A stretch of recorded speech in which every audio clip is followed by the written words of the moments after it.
Okay, so we are on the record in case 9809, the quarterly EV charging station reliability reports from the investor and utilities. So I guess our first panel is going to be the IOUs, so Baltimore Gas and Electric, Pepco, Potomac Edison, and then SMECO. So I guess if the BG&E folks want to just come up and take a seat at the table and why don't why don't we just say the BG&E people, because we'll probably have questions for them, and we'll just roll them a little. Any particular order? I don't think so. It's probably going to have to sit there to do the slides. Okay, we're running slides. For the help of the court reporter, if you can spell your name when you introduce yourself. So. Sure. Good morning, everyone. I'm Amy Chandler, the AMYCHANDLER.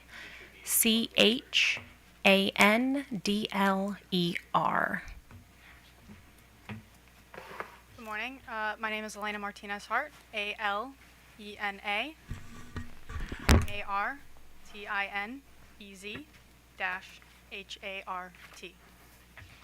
And good morning, Commissioners. Joel Michelle on behalf of BGE, last name MICHEL. I don't expect to do much talking this morning, but figured I'd introduce myself. Always glad to have you. So. Good. Well, again, good morning, Chair and Commissioners. My name is Amy Chandler. I'm Senior Manager of Strategic Programs at BGE, and honored to be here today to talk about how BGE is not only building a reliable public EV charging network, but doing so with purpose, equity, a proactive mindset, and all with our customers staying top of mind. Our charging network is more than just infrastructure. It's a promise to underserved communities, a bridge to cleaner transportation, and an example of our dedication to customer satisfaction. Slide. So I'd like to begin this morning with the original purpose and intent of our EV public charging network, and that is equitable access. When BGE launched this program, we were answering a call from communities that were being left behind in the clean energy transformation, a call from communities where private operators saw no business case, but we saw a customer need. And the results speak volumes. In the past year, you can see that our chargers have facilitated over 57,000 sessions. That's not just a number. It's thousands of drivers who found a reliable place to charge, many of them in communities that had no other private market choice. It's also a testament to the trust our customers are placing in us, and we're working hard to earn that trust. Our plug share score, which is a direct reflection of customer satisfaction, over the past year has risen from 6 to 7.1. That is a significant leap and a reflection of our proactive strategies and efforts we've really worked hard on this past year. But let's be clear, this is a very challenging industry. We face manufacturer delays, network issues, even things like bug infestations. These are challenges that are outside of BGE's control, but not outside our concern. And so what have we done at BGE? We've adapted, we've invested, and we've innovated. My colleague Elena will further detail how we've implemented things like triage kits for faster repairs, bulk purchased items of common parts to further reduce downtime, refined our escalation process, and some other interventions. Additionally, we monitor real-time customer feedback and we act on it. And we're not just reacting, we're trying to proactively manage a very complex system to deliver a reliable charging experience. And as new players, new technologies, and new federal policies are consistently reshaping the landscape on what seems like a daily basis, BGE is diligently problem solving to provide the best possible service to our customers. The remaining presentation takes us into that broader context. It's a look at the ever-changing market and how we're navigating it as an organization. And it's where BGE's role becomes even more critical, not just as a network provider, but as an equitable, stabilizing force for transportation electrification in our state. Good morning, Chairman and Commissioners. My name is Elena Martinez Hart, and I'm the Principal Program Manager for the Public and Multifamily Charging Networks Today I'll be discussing the dynamics impacting our network and the overview of the BG network's health and reliability. As a new industry, the public EV charging networks are still evolving, and as such, market dynamics and challenges are still prevalent in this space. Since the first installation of a public charger in California in 2002, there have been dozens of businesses and technologies that have entered and exited the market. During this time, we've seen many growing pains. The multifaceted nature of the players involved, including the original equipment manufacturers of chargers, vehicles, network providers, and charge point operators, have created a complex environment in which many connections and collaborations are needed to successfully operate a network. During these trials and tribulations within this industry, BG remains a committed partner in this space. BG's public network was designed to ensure equitable and reliable access to EV charging for an EV driver within our territory. When considering the EV adoption rate in Maryland is just above 11%, and of that, 80% of drivers tend to charge at home, our network has still seen over 350,000 charging sessions to date, showing the critical need and value this network has to EV drivers.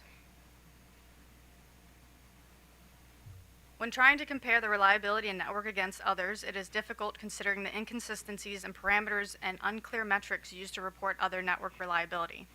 Comparing our network reliability to others is an apple to orange comparison. For instance, Tesla has been held on a pedestal with regards to its reliability. However, when reviewing their parameters in which the network defines a site as up, it indicates if 50% of the stalls are working, then the entire site is considered up. This and other unclear parameters for networks that determine reliability varies greatly. Additionally, our network does not have the latitude and capabilities of a vertically integrated network. Despite this, our reliability is on par with other networks based on the limited data available. Until there is a national standard, the comparison of networks will always have a varying degree of accuracy given the undefined and unclear parameters. Now to speak more directly to our network's performance during Q1 and Q2. We have some charts to show the breakdown of what percentages our network met the uptime requirements and the subsequent data sets that indicate why the networks did not meet the uptime. As you can see, the biggest impact in us not meeting our uptime requirements is due to the OEM delays in parts and services from the charger manufacturers. As to the other two categories, the network connectivity impacts have significantly diminished as part of the transition to our network provider, since previously stations were using SIM cards that attached to one network, AT&T, Verizon, etc. When we transitioned our stations to the new network provider, we installed roaming SIM cards that attaches to whichever network has the strongest signal in that area at that time. This has dropped our network connectivity issues by half in the Q1 and Q2 time period. Lastly, we have the others category, which accounts for about 9% of the stations not meeting uptime. And this is what I would consider the gremlins in the system category, in which many of these issues were undiagnosable, not replicable, or pest stations and transitional fits and starts.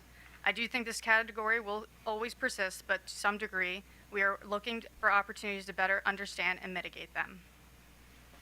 Yeah, and I think a real highlight of that slide, and Elena will go through this, of the different steps we've taken in these categories specifically to kind of bring these numbers down and control whatever BGE is able to control.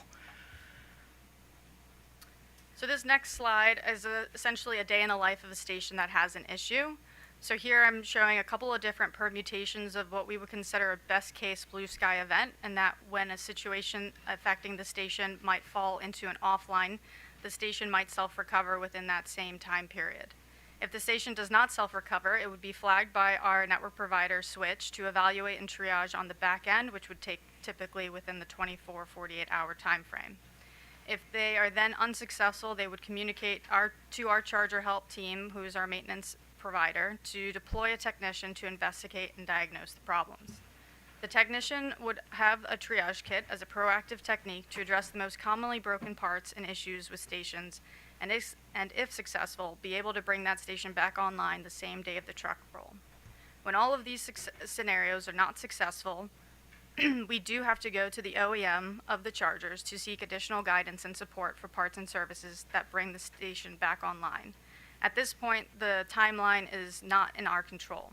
Our legacy stations are not available to service level agreements with our OEMs due to the age, and as a result, our requests are typically seen as a lower priority. As we've seen significant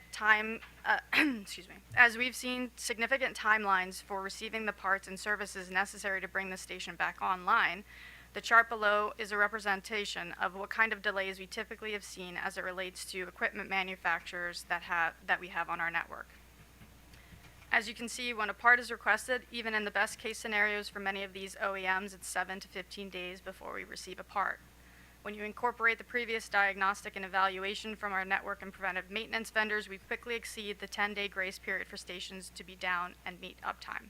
Yeah, and just to that, and if you remember the pie chart on the previous slide, that 20% piece, this is kind of an example that we're just walking you through to really show how, 1 to 5 days, best case scenario, that's like a blue sky. There's no rain, there's no other factors that come in, right? And then you can see how we can move through that timeline. But that 10-day metric right there is very important because what falls outside of that affects our uptime. And so you can see how we are doing our best to control and constantly, we work really hard to evolve this process with our vendors to be able to cut down on the time between. But when 20% of the time, it enters a situation where we rely on this supply chain in this market.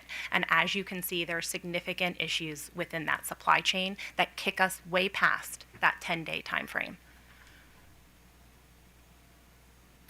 So the last thing I would like to speak to is how we're addressing these challenges and trying to mitigate and streamline the delays from both the OEMs and just the market dynamics affecting our network. The first thing we've been doing is the bulk purchasing of common parts, but even in these instances, there are some caveats since we're starting to see less availability of parts for our legacy stations or significant back orders of these parts. When we are able to do so, we try to ensure we have enough of these common parts to get us through to the next back order timeline. This also can account for the parts that require OEM configuration support, which means the station needs to be pre-programmed in order for the part to work. We've developed triage kits that we alluded to in the previous slide, and we are trying to build out those kits to understand other permutations of common part issues that have a cascading effect. So for instance, one part might be broken and replaced, but then another part is discovered to also be broken. Evolving the triage kits to account for these situations will help us address the situations faster. Next, we've refined our escalation process with both our network and maintenance provider to reduce the time it takes to identify an issue and to better address issues when found. We're also monitoring our plug share accounts to see if there are any customer comments that would indicate a station is not functioning as expected and escalate it when appropriate. Additionally, we are trying to better understand the externalities that are outside of our control. As mentioned before, even in our best case assumptions, we are assuming no weather impacts. And we've had instances in which we've had to delay repairs due to rain events. Understanding the supply chain issues resulting in the bulk ordering purchasing is also an avenue for us to better stock our parts so that we can try and get ahead of those back order limitations. Lastly, the funding support in Phase 2 will help us create more resilient and reliable network. We also will continue to seek grant opportunities that will help facilitate and operate the maintenance of our network. Yeah. As Maryland's EV landscape continues to evolve, BGE remains steadfast in its commitment to bridging infrastructure gaps and ensuring equitable access for all charging communities, especially those not addressed by the private operators. Prioritizing reliability and listening to our customers and proactively addressing industry challenges, we have demonstrated BGE's commitment to offering a reliable public network, even in the rapidly changing and complex market. Thank you for your time, and we're happy to answer any questions. Yeah, and I was just going to say, in regard to this last slide that Elena just walked through, I just want to highlight that these are all things we've worked with our vendor to develop proactively. Like, we recognize their supply chain issues, so we're trying to buy things in bulk. We recognize that truck rolls add to the time, delay things. So we have tried to create triage kits with commonly, sourced parts. So I really just want to highlight that I know this is like a bulleted out list, but these are all proactive things that we are really trying to get ahead of and think smartly in terms of how we can make this network more reliable and faster. Okay, Commissioner Fleshman? Good morning. Are you seeing supply chain issues in other areas as well, or are supply chain issues, in your experience, kind of unique to the charging area, or are you seeing, or are they sort of focused on some areas and not others? I could start. It's essentially, with our stations being legacy stations, all the OEMs have moved to the next generation of equipment, rightly so, with evolving technologies, and as such, they've started to diminish their parts replacements for those legacy stations. So it becomes very difficult when and if they do supply those parts that we can get a bulk order to essentially fill our warehouse to have them at the ready. And we continue to see that evolve, that more and more common parts are becoming less and less available with these with our OEMs. Okay, and it doesn't make economic sense to change them out to sort of newer technology? Are there constraints, or did we put constraints on your ability to do that? Yeah, essentially our budget is that for the infrastructure to build out. As we get close to finishing the infrastructure for BGE, we are reevaluating what budget might remain to invest in new chargers to replace those that have lingering issues or common issues that either parts are no longer supplied or that the investment in those replacements aren't warranted. Yeah. Okay, and are you seeing sort of differences between level 2 and level 3? So are they sort of more of a challenge in one versus the other? Yeah, historically we've seen most of the challenges affect our DC fast chargers, Okay. and those technologies have evolved very fast, whereas the level 2s are pretty, copy paste in terms of the technology. The only enhancement there is a modular replacement. So instead of having a physical part have an issue, they just pull out the whole gut of it and replace it and send that part back to the OEM to fix. Okay. Okay, thank you. And to also add to that as well, I can say that, the NEVI funding, that is something that we were working after and we continue to look at for rip and replace. I know everybody's, there's a lot of contention around that, but I just want to highlight that we are looking for sources and other ways as well to go ahead and replace some of these chargers. Okay, but yours, I guess, turn myself off. Sure. So I guess maybe a sort of follow-up to that comment. What are you sort of anticipating in terms of the loss of federal funding? Yeah. And where are you sort of looking to make changes or sort of look for other opportunities? Yeah, so we have EV funding from a variety of sources, be it NEVI, we have a DOE Smart Charge Management Award that's on pause currently. I would say in terms of grant dollars that affect our EV infrastructure, we probably had roughly about $6 million in federal funding that has been placed on hold. So we continue to have active meetings with MDOT in terms of NEVI, MCEC in terms of CFI funding. So we continue to participate and ask questions and be an active partner. But I think, in terms of when that and if that could come through, all we can do is be ready when it comes, if it comes. No, I appreciate that. Thank you. That's all I have. Commissioner Linton. Thank you, Mr. Chairman. Good morning. So, based on the data that you've presented for Q1 and Q2, you're a little bit under the 97% standard. But Q2 was better than Q1, which is good. There have been some concerns in some of the comments that we received from other parties about I'll use the term quality of the data, basically suggesting that some of the information is not matching across the different companies.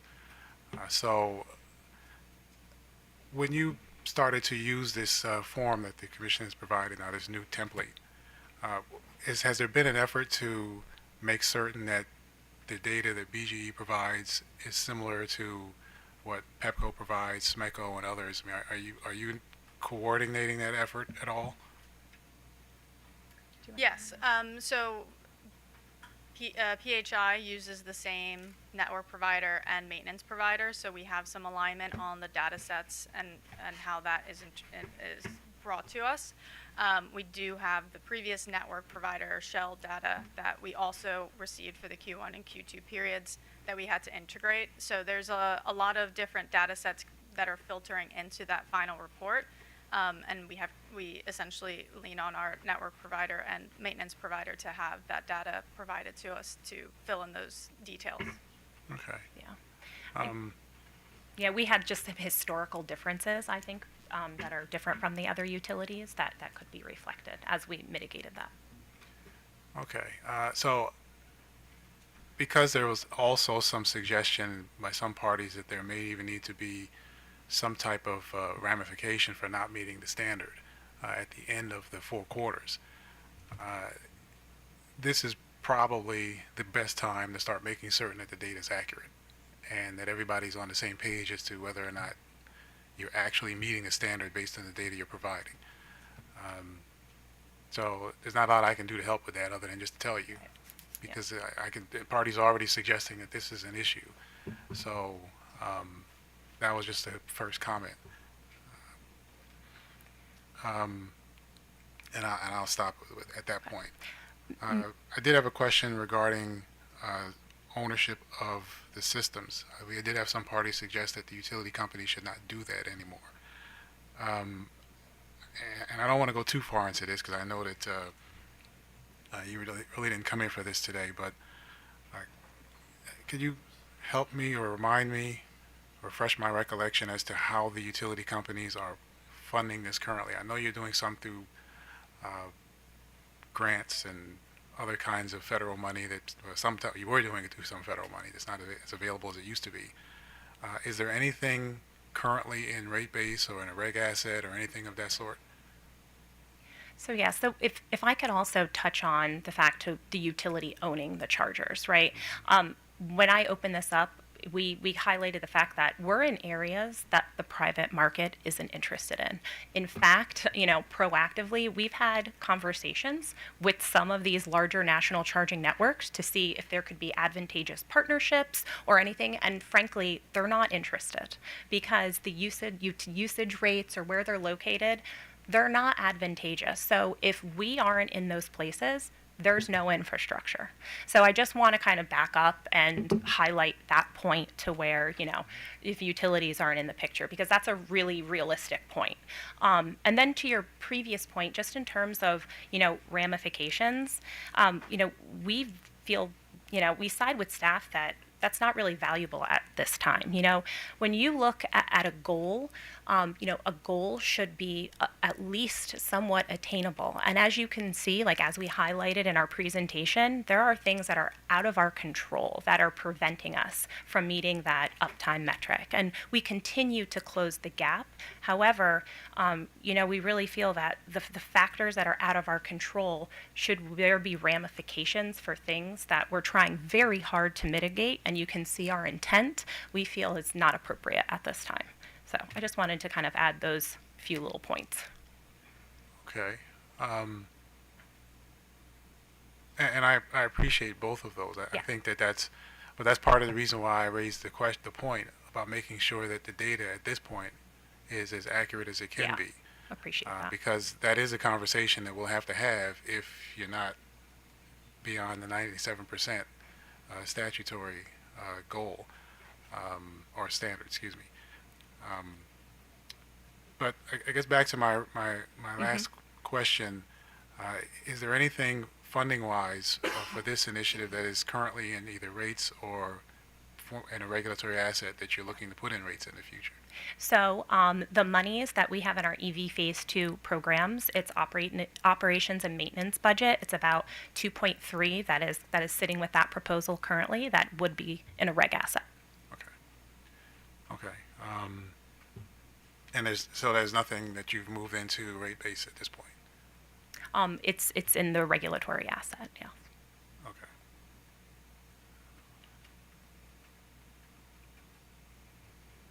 Okay. I would just add, Commissioner Linton, Ms. Chandler mentioned the EV Phase 2. That's still pending before the Commission. Right. Right. Yeah, I didn't. So I don't go too deep into it. I just wanted to make sure we were talking the same language here. One other high-level question. You mentioned obviously several times that you were working with contractors and other companies to do a lot of this management and work. Is there any reason why, if the company feels as though this is area of distribution that you like to stay in. Is there any reason why you haven't begun developing more of that in-house, more of that expertise?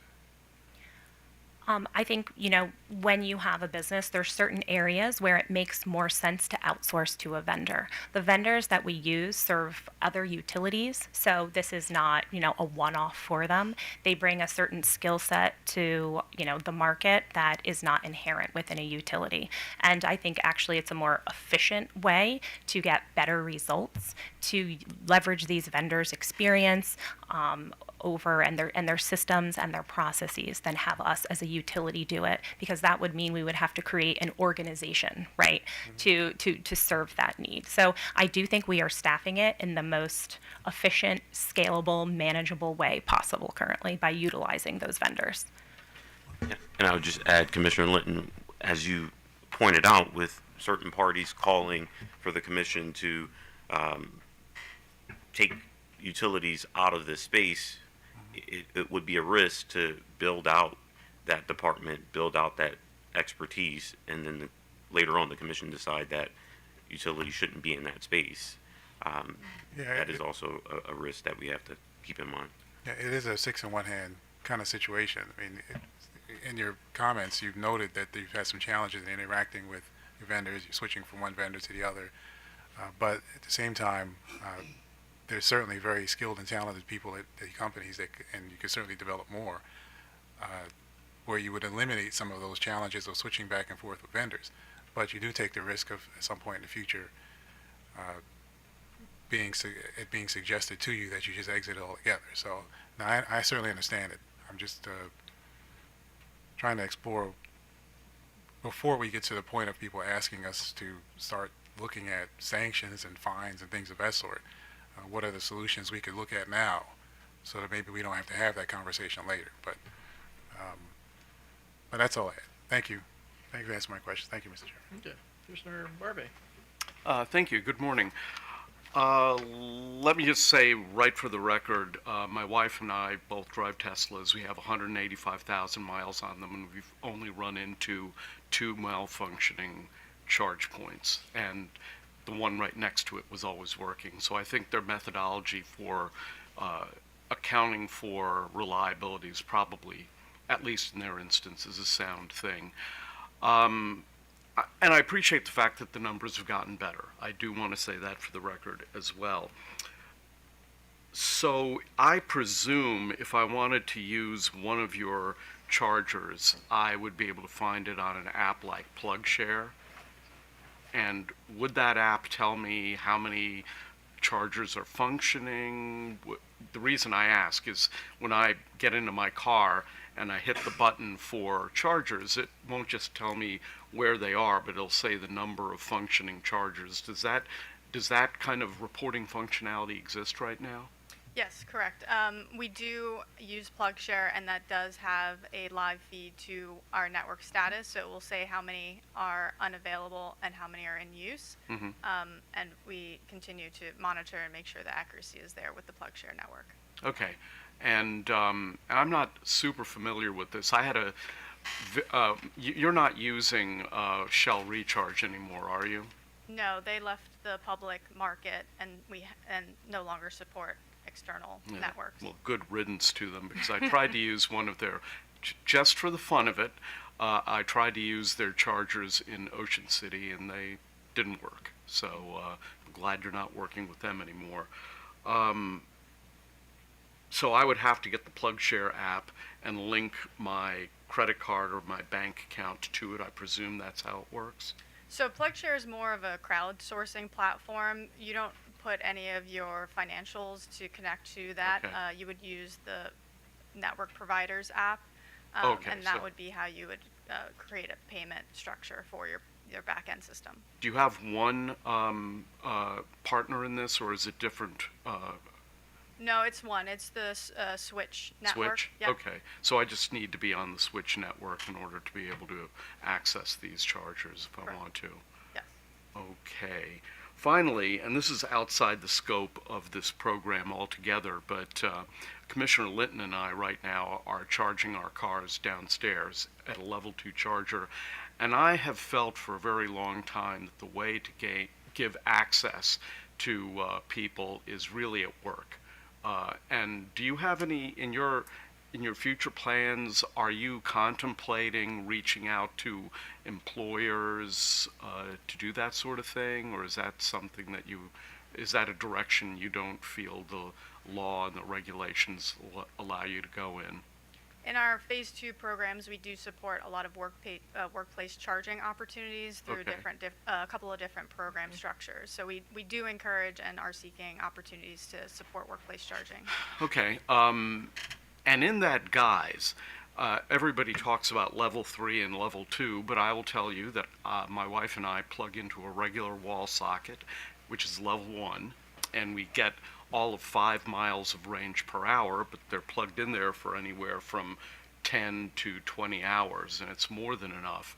Is level 1 something that, and level 1 I presume would be cheaper than level 2, is that something that you have under consideration? I'm just curious. We have explored, I wouldn't say necessarily level 1, but maybe like a 240 outlet equivalent that gives a lower degree of a level 2, but still, meets the needs, especially with a lot of our locations are kind of destination charges at community centers and libraries. We do think that that might be an applicable place to put in more resilient equipment that requires less maintenance. Well, the reason I bring it up is that a person generally is at work for 8 hours, and that's 40 miles, and that's usually enough to get them home to their home charger to solve the problem. So, and especially for a charger at BWI Airport, for example, where you're going to be away from your car for 2 or 3 days, I don't think anything more fancy than a regular wall socket is necessary. I mention that because I think that's a cheap solution, and it's also a solution that won't impel a huge spike in usage that you would have to worry about as a system provider. Let's see, what else? I do have another question. I can't remember it now. I might ask for a second bite at the apple. Thank you very much. Mr. McLean. Good morning. In your August 1st filing, you give the summary of your quarter 1 and quarter 2 results. And a couple things I found interesting. Your maintenance costs jumped in the second quarter by almost half, approximately. But the number of maintenance events dropped by about half in the second quarter. Do you have any idea why that may have occurred? Yes, so as part of the transition, we started to see certain parts on equipment fail, and in order to address that and try and quickly transition the stations, we shifted our preventative maintenance to a more reactive, so that we were addressing the stations with problems, which was the increase in our truck rolls for reliability versus our preventative. So we were just trying to shift the needs to the demands of the network. So for quarter 3, should the maintenance costs and the in events, should that drop?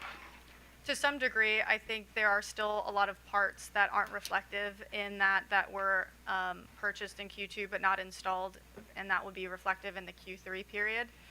So I could see essentially around the same costs for Q3 and then a slow slope in Q4.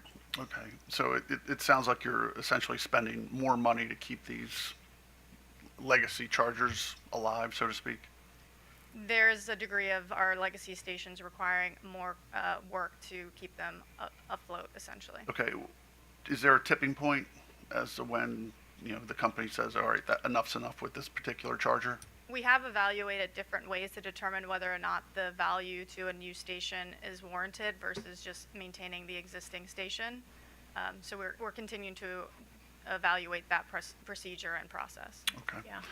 Also, on your the number of complaints, they jumped from 358 in the first quarter to 688 in the second quarter, but your experience went from 6 to 7.1 out of 10.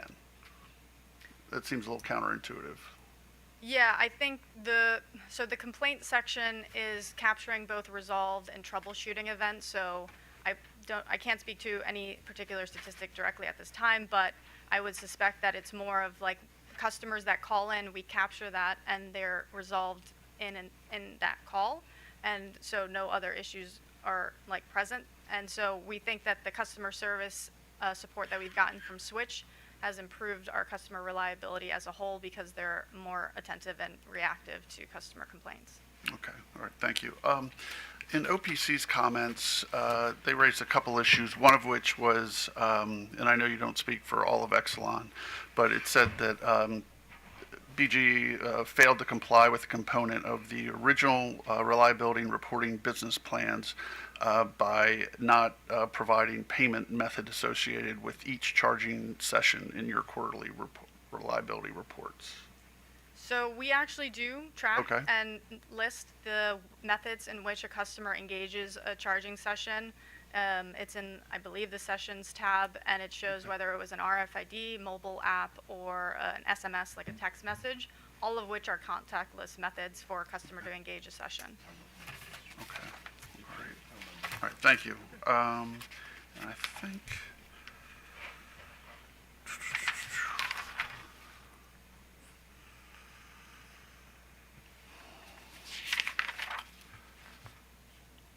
I think, that's all I have, sir. Thank you.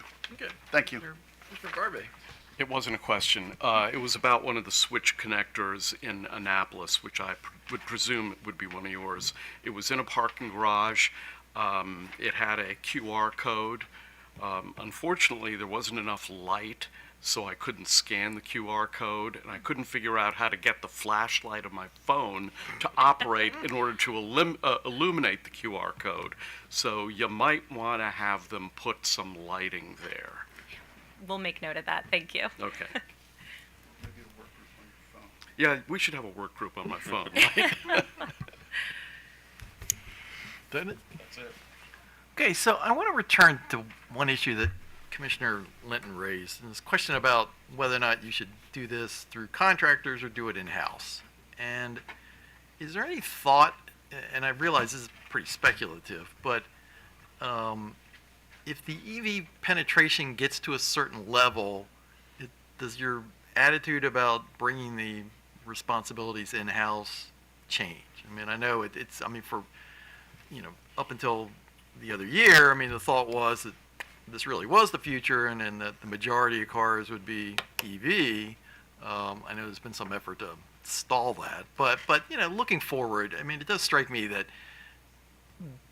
EVs are the future, and at some point they are going to supplant the internal combustion engine cars. So, I mean, is there some level of EV penetration where the company would think that, yeah, we ought to make this part of our business as opposed to hiring outsiders? I think there's a few other factors to consider in terms of would our amount of charger, like would we be approved to own more chargers in different areas? Would that grow as well? I just think it's very nuanced, so I don't want to forecast into the future. But, you know, I will say that there's a level of expertise that and efficiency that our vendors do currently bring to the table that I think is the most efficient and economical. And as you can see, even working with a new vendor, you know, now that Shell exited the market, we've been able to improve our you know, overall reliability from Q1 to Q2. So I think that improvement and that leap really shows the value that our strong partnership has brought in terms of reliability for our customers. And Jared, who just to Sure. add to that, but we certainly remain open Right. if the situation, the facts, circumstances warrant that. I don't think that's something that's off the table. Correct. Okay. Right. Yeah. Yeah. And, you know, I understand your concern about, you know, stranded investment or if things change and things like that, although I think we try and work with you when it comes to that kind of investment. So, okay, well, that's everything. Oh, sure. In relation to some of staff's comments, one thing they had requested was that the reliability report workbooks be unlocked, and noted that BGEs are password protected.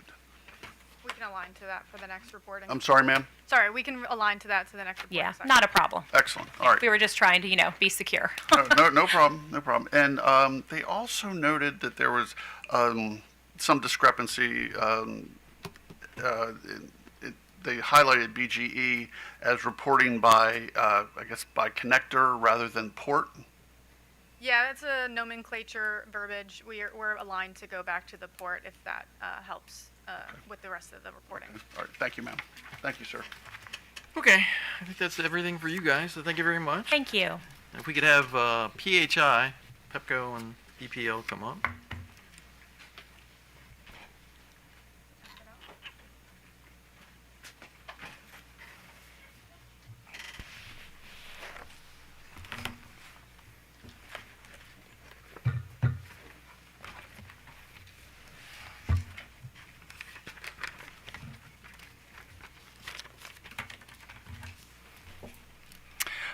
Good morning. Douglas E. Micheel, Micheel, Assistant General Counsel for both Potomac Electric Power Company and Delmarva Power and Light Company. And I'd also like to enter the appearance of Taylor Beckham, TAYLARBECKMAN, Assistant General Counsel. To my far left, I have Jacob Berlin, who's a manager of policy and strategy, and to my immediate left, I have Jen Rug, who is the manager of electric vehicles. I'll turn it over to them. They'll discuss our outbound presentation, and we're happy to answer any questions. Great. Good morning. Again, my name is Jen Rug. I'm the manager of electric vehicle programs for PHI. Thank you for the opportunity to discuss our reliability reports with you this morning. So first, our charging network plays an important role in providing equitable access to EV charging in our underserved areas. Because of this, reliability is a priority for the company. Since the enactment of House Bill 834 over 2 years ago, we have worked collaboratively with stakeholders in the working groups to define how it would be implemented and to develop a reporting template that would provide the Commission and stakeholders with the necessary insights into our reliability. During the same period, we have worked internally to improve our network's operation. Some of this includes bringing charger help on for preventative maintenance and ultimately for corrective maintenance work. We've also transitioned from Shell to Switch as an operator. 84% of our 350 chargers have been transitioned. So this is an overview of our network performance. As you can see, we've already seen improvements as a result of the efforts I've just discussed. We've had 45,000 charging sessions in Q1 and Q2 of this year. Of the stations that did not meet uptime, some of the primary drivers that are still causing challenges we're working through, including our OEM delay impacts. Some of these challenges are related to proprietary configuration from the OEMs, no support for our early generation chargers, warranty expirations, and lack of service level agreements. The OEMs have been slow to respond to our request. Some other challenges in our other category are environmental related. Unfortunately, our chargers cannot be opened or worked on during extreme weather events, extreme cold, heat, rain, and also bug infestations impact our ability to work on chargers during some times. Good morning, Commission. Jacob Berlin, manager of the policy and strategy. Last name spelled Burlin. I wanted to just take a moment here to respond to a few of the comments from stakeholders. First, there were several I think that I would categorize as clarifications or modification requests for the reporting templates themselves. For these, and Ben may give me some side-eye for this, I think those great opportunities to take it back to the work group. I think we've worked collaboratively over the last 2 years, as Jen mentioned, with stakeholders to develop this report, to iterate on this report. And I think happy to continue to work with them to make sure we're meeting the needs of the Commission and the information that we're providing. A few of the other recommendations that came in I did want to address. There was a recommendation around requiring preventive maintenance plans. As Jen mentioned, we already have that implemented and already working towards having that consistently as part of our process. There's also a suggestion regarding 0% uptime during a quarter if there were unsuccessful charges. For this, I would say we disagree with that approach. I think there are numerous reasons that a charging session could be unsuccessful, whether it's for the reasons connected to the charger or reasons connected to those that are attempting to make that charge. And that's why that diagnostics and verification of those causes are important to really ensure the accuracy of that information.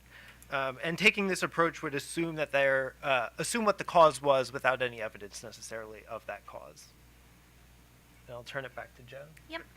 So we'd just like to highlight that we are looking forward to actively partnering with our stakeholders in the working group to update the report to meet the needs of the Commission and our stakeholders. And we're also looking forward to the approval of our EV Phase 2 programs, which are inclusive of increased maintenance plans designed to address some of our reliability challenges. And with that, we're available for any questions. Okay, Commissioner Barbie. Thank you. Okay, first of all, you probably heard the questions that I posed to the prior panel with respect to workplace programs. Do you have any of that in the works? Is that a direction you want to go in? Yeah, so similar to BGE, within our EV Phase 2 filing that we had made, we had make-ready programs designed in there that were inclusive of workplace charging locations. So certainly support that use case, recognize the value that that provides in enabling customers there, and so do have programs in the Phase 2 filing targeted towards that. Okay. Second, are you aggregating the costs in a reg asset the way BG&E is? So for for the current maintenance still ongoing, some of that is an extension of the Phase 1 that we had approved for, so that's the accounting there from Phase 1. Okay. And Phase 2 was, I think, proposed also as a reg asset. Okay. And finally, I know some of the people in the audience are probably going to bring this up because they have in the past, but since you have Delmarva Power and Light, I remember in a prior presentation, there were complaints about the fact that partly because of the requirement to use state-owned land, that many of the chargers out in some rural areas are nowhere close to, bathrooms or restaurants. I presume that's kind of still the case in a lot of these instances, correct? Or I think that's still the case, and I think the genesis of that, as BG&E noted, was when these programs were initially developed, the IOUs were directed to go to less, use space and focus on use of state property and municipal property, so as not to interfere with, the competitive market. So that's an explanation of the location. It's a function of how the program was designed. Yeah, no, I'm not blaming you for that. So is it fair to say that that was perhaps a mistake to design it that way? I'm not the one to comment on whether or not it was a mistake or not. It's fair enough. It's what the commission ordered at that time. It seemed like a fair resolution of a thorny issue, allowing EDCs to have, I think it was roughly like a third of the market, something like that, but limited there to make sure we're seeding the competitive charging market. I think you've adequately answered my question. Thank you very much. That's it, Mr. Chairman. Commissioner Sussman. So I had asked BG about supply chain issues, and what they said was that the supply chain issues mostly relate to level 3 chargers and the fact that they are continuing to change and evolve. Are you running into similar issues? Yes, we are. Okay, and so how are you sort of addressing that? Are you thinking about changing out the level 3 chargers to sort of new state-of-the-art? We're currently using the rest of our Phase 1 funding, which does not have budget to replace those chargers in particular, but looking forward to our Phase 2 approval. If we get a Phase 2 approval, we'll have budget to repair some of those chargers with that filing. Okay. And I'm not sure that you can answer this, but do you have a sense of the health of the charging industry? I mean, you're tasked with putting chargers in places that we expect the competitive charging industry not to be interested in. But in your position, are you able to sort of see how the industry is doing and whether our suppositions were correct? Either that that they're not coming, or perhaps they're not coming to other places as well. So, do you have a general sense of how the competitive community is doing? I do not have a sense of that. The only thing that I am aware of is how rapidly the technology is advancing. Okay. Okay. Thank you. That's all I have. Thank you, Mr. Chair. Mr. McLean. I don't have any questions, but I agree with Mr. Berlin that as much as Mr. Baker probably wouldn't like it, having the work group address some of the clarifications and terminology issues might be the best approach. So hopefully it won't take very long. Okay. Mr. Linton. Yeah, I also agree with that. So sorry, Ben. But, I actually didn't have any other questions. You answered several of mine as part of your original presentation, and my colleagues have covered the other ones. So I appreciate it. Thank you for coming. Thank you, Mr. Chairman. Okay, so I was going to ask BG&E this, but this is actually the second time I've heard this situation where one of the problems with the chargers comes from insects, and I guess I'm trying to figure out, what it is that, about that makes them attractive. What issues do they cause? I mean, I'm used to the, stereotypical squirrel being the, problem with the other reliability with the distribution network. So what's the problem with bugs? I don't think I could speak exactly, but we have seen hornet's nest, ants, similar type insects, bee infestation. So I imagine a nice little secure nook that's protected. I mean, is there any kind of preventative maintenance you can do to kind of not have those things come around, or is that just part of the deal? So I'm not aware of it, but I'm sure that's a question we could ask our operator. Okay. All right. I think that's everything for me. So thank you very much, and we could have Potomac Edison come up to the table. Yeah, that's a good reason to stay away from bees. Yeah. Oh, Yeah, yeah. that, Or yeah. wasps.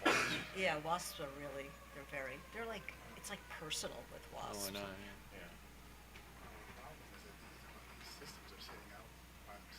Yeah, I guess that's part of it. Yeah. Well, and then they create opportunities for They're pests. comfortable. Yeah, Yeah. for heat. Maybe they should put like a bug zapper on. Right. Well, there's plenty of electricity. Oh, that would be kind of scary. But there might be unintended consequences from that. That's true. Yeah. Zap a user. Yeah.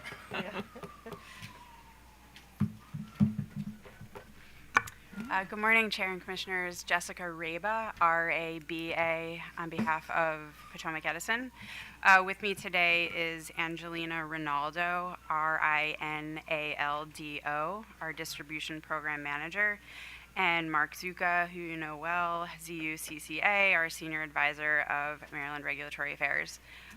Ms. Rinaldo is going to give a brief overview of our filing, and then I think we're going to take advantage of our position in the lineup, and Mr. Zuka is going to try to get ahead of a few questions we think are coming our way. Okay, that's fine. Good morning, Chair and Commissioners. My name is Angelina Rinaldo on behalf of Potomac Edison. Thank you for the opportunity to provide opening comments regarding the reliability report submitted for Q1 and Q2 of this year.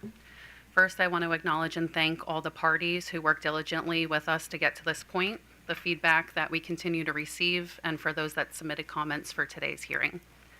The feedback reflects a shared commitment to ensuring Maryland's EV infrastructure is dependable, transparent, and equitable for all drivers. PE recognizes that reliability is not just a technical metric, it's a cornerstone of public trust in the transition to electric mobility. The data submitted for Q1 and Q2 illustrates meaningful progress, showcasing PE's median port uptime exceeding 99% in both quarters. the average uptime improving from its lowest overall month in Q1 of 95% to overall uptime of 97% in Q2. And having 0 hardware or power failures in all of Q2. Notably, the only downtime in Q2 was due to network issues, with almost all of the zero-use sessions lasting under 2 minutes. This strongly suggests that the stations were likely still operational, or users may have experienced only brief connectivity interruption, not actual service outages. Although for reporting purposes, we consider this as downtime, if we didn't, we would show 100% uptime for all of Q2, proving our ability to provide reliable charging to drivers. We acknowledge areas for improvement, particularly with recurring component failures and OEM delays, as the other utilities have mentioned, as a challenge. To address these types of challenges, we did onboard charger help last year, initiated recurring preventative maintenance events, and we continue to explore additional strategies to minimize disruptions. An acknowledgement of comments about reporting inconsistencies for Potomac Edison specifically was the port versus connector identifiers. We are adjusting our report moving forward to be in line accordingly. We also understand the importance of transparency in uptime calculations and complaint tracking, and we do ensure that these concerns are kept at the forefront as we continue to navigate these reports moving forward. PE takes seriously the concerns raised by EV drivers, advocacy groups, and regulatory staff, particularly regarding the need for timely repairs, vendor accountability, and the importance of accurate uptime and reporting, and the call for clear penalties and remedial actions. PE is proud of the strong performance of our chargers and continuously actively explore ways to improve reliability and responsiveness through procurement strategies aimed at reducing repair delays while remaining compliant with our current warranties. We're looking into enhancing contract transparency and the development of vendor performance metrics, and having uniform reporting formats to ensure consistency and ease of understanding across all stakeholders. We do agree with staff's recommendation against imposing penalties at this time based on our Q1 and Q data that has been submitted. And lastly, PE recognizes the broader debate around utility ownership of EVSE. And while perspectives may vary on this topic, we do want to remind stakeholders that these stations that we installed across our service territory support drivers, particularly along commuting corridors and in areas that are underserved by the private market. Our focus remains on delivering reliable service, and we welcome dialogue on ownership models that best serve Maryland ratepayers. In closing, we're committed to continuous improvement, transparency, and collaboration, and we look forward to working with the Commission and stakeholders to ensure Maryland's EV infrastructure meets the highest standards of reliability and public trust. I'll pass it over to Mark to make some additional comments. It's even a little too high for me. Good morning again, Mr. Chair, Commissioners. It's good to be back again this week. Wanted to clarify the network down issue, as Mr. Ronaldo mentioned here. So our chargers are all on the they're all ChargePoint hardware. They're on the ChargePoint network, as they have been since the beginning of our program. If the network is down, you may not be able to see if that station is available. So if you go on to PlugShare, the ChargePoint app, it may show, the unknown status. But if you do have a ChargePoint account, either, using your smartphone or you have a card, as most of our drivers do, you can still use the station. It stores the data on the local station. Whenever the network whenever it comes back, it will then charge your card and do the transaction. So we do mark those as downtime. I mean, that was the decision this commission made. We understand that, but we just wanted to mention that, as Mr. Ronaldo said, most drivers are still able to charge their car when those things happen. Some questions on, why we don't do more of this work internally. Generally, we do agree with the comments from the Exelon utilities. This is a specialized skill set. It's just not a skill set that our line workers, electricians, engineers have. We would have to train specific staff for this. We've been able to work with vendors that have this specific skill set and do feel like that is more efficient. The usage at our stations, we have seen a gradual increase in usage of our stations as more people adopt EVs across our territory. We don't necessarily feel that more usage would move us to doing more internally. That would probably be something that if we had more ports, more stations, more sites, that might possibly make more sense. But at this time, PE is not looking at expanding our sites. We're just focused on maintaining reliability of the sites that we have. Commissioner Barba, you asked about apps like PlugShare. The easiest way for drivers to use our stations is to download the ChargePoint app, to have an account, to use the RFID or the functionality on the phone. In order to do that, you can also get a card or a tag to do that. You can also use a credit card. at the station. You don't have to have an account if you want to do that. Also, ChargePoint and a number of other network operators like EVgo and Electrify America have roaming agreements in which that if you have an account from some of those other vendors, you can actually use that directly.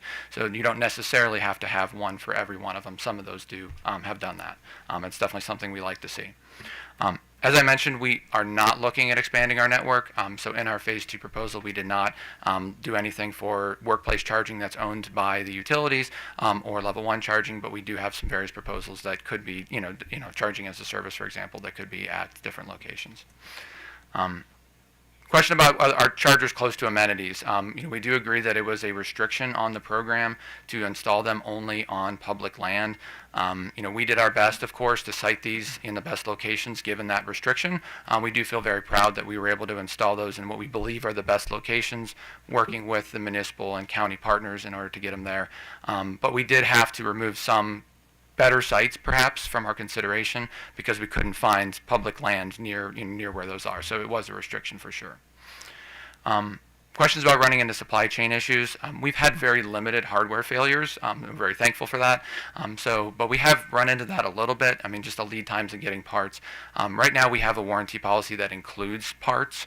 So if we were to buy parts additionally, it would kind of be an additional expense. But as those warranties kind of roll off, we're considering whether, stockpiling those makes more sense in order to be able to have quicker times. On the health of the charging industry, what we can say is that we have not seen a lot of development in Western Maryland. That may be due to some of the federal incentives not being available or not rolling out as quickly as possible.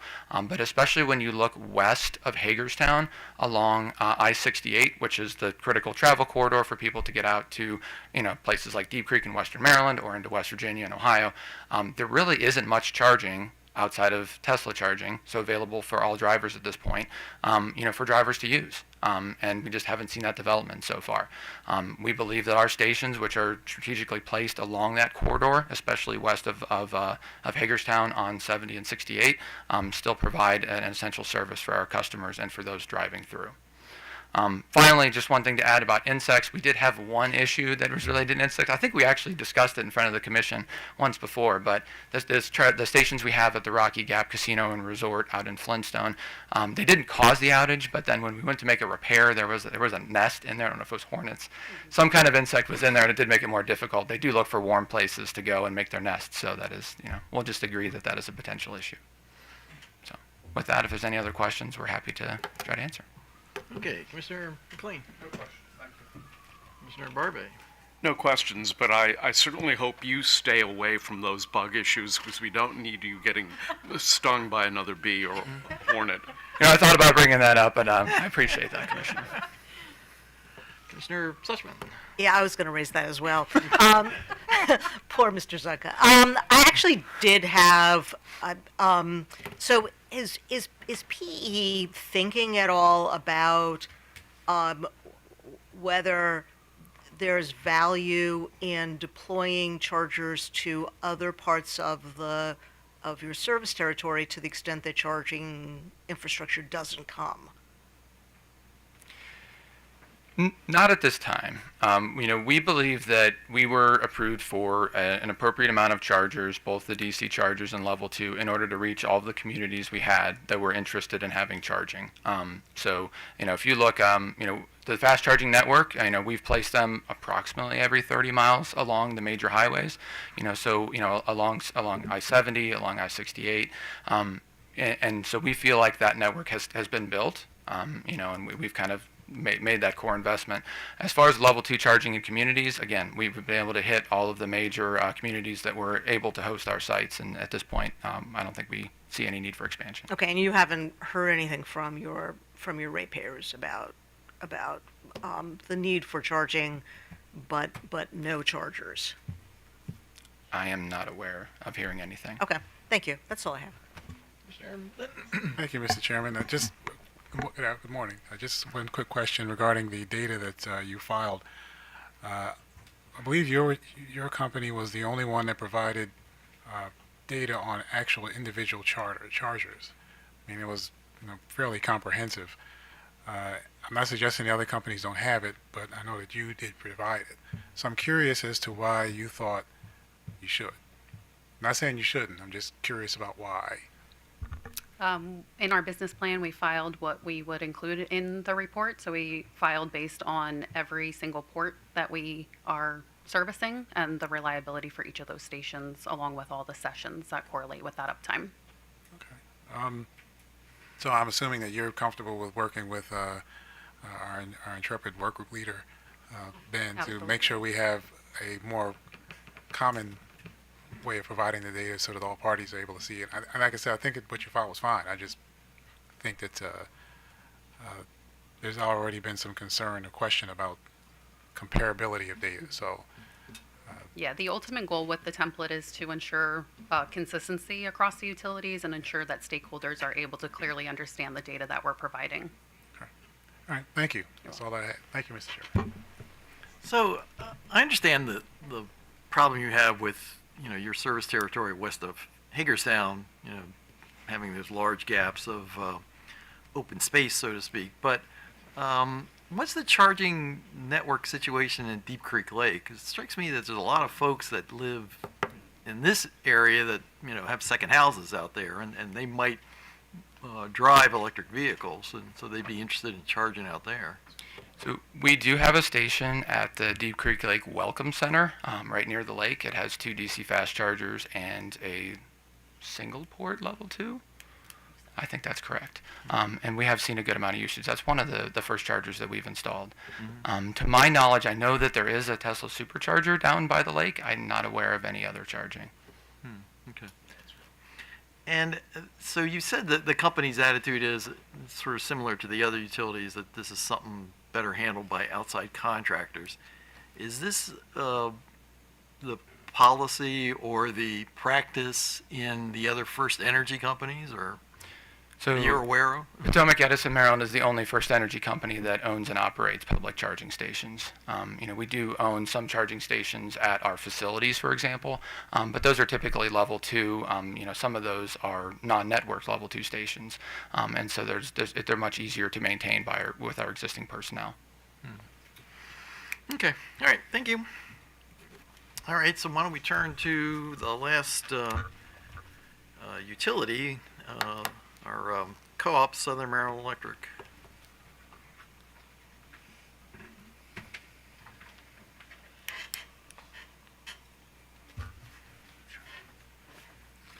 Thank you, because my watch was yelling at me to stand up, so appreciate that.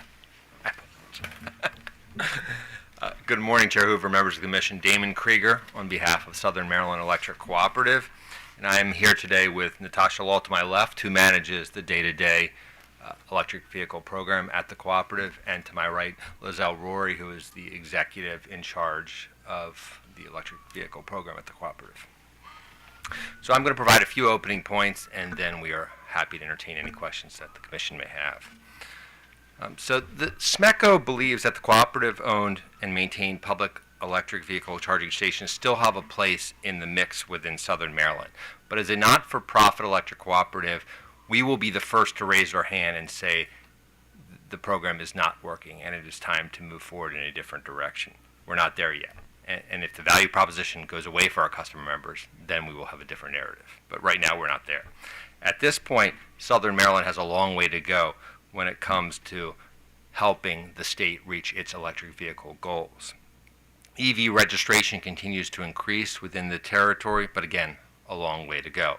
And it's similarly the case with electric vehicle charging stations. We are seeing an uptick in installations at places like Rural Farms and Wawa, but again, long way to go within Southern Maryland.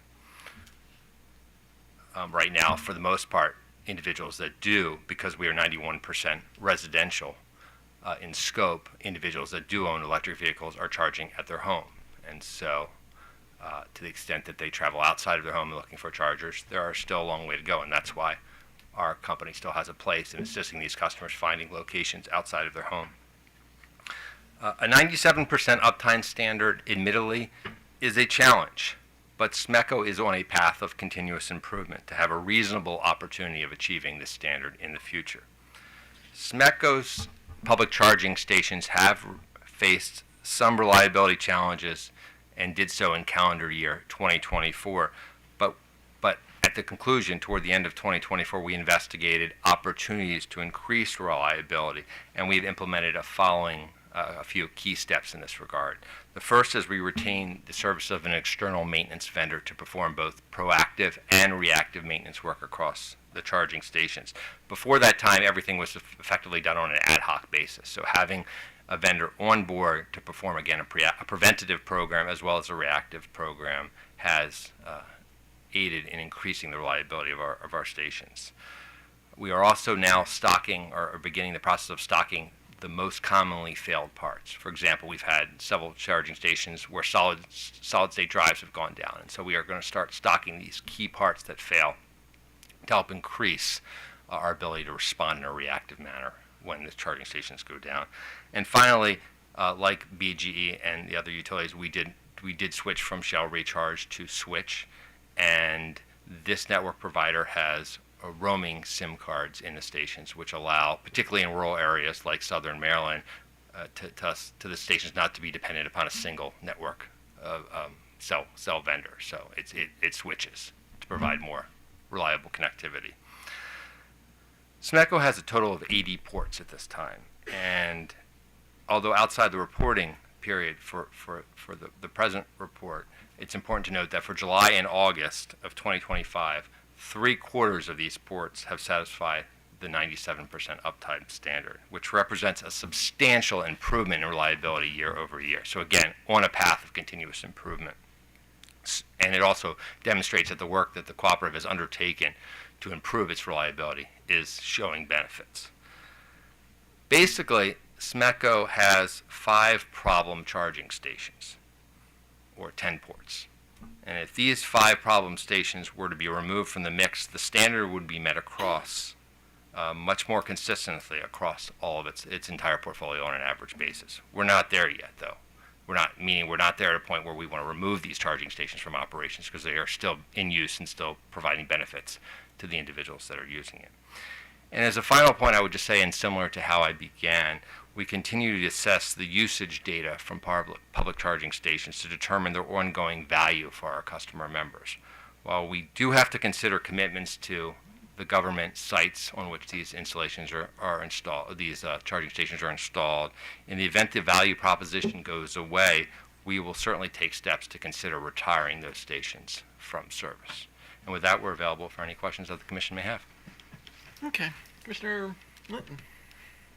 Thank you, Mr. Chairman. And I will first correct myself that you also filed a lot of your per charger data.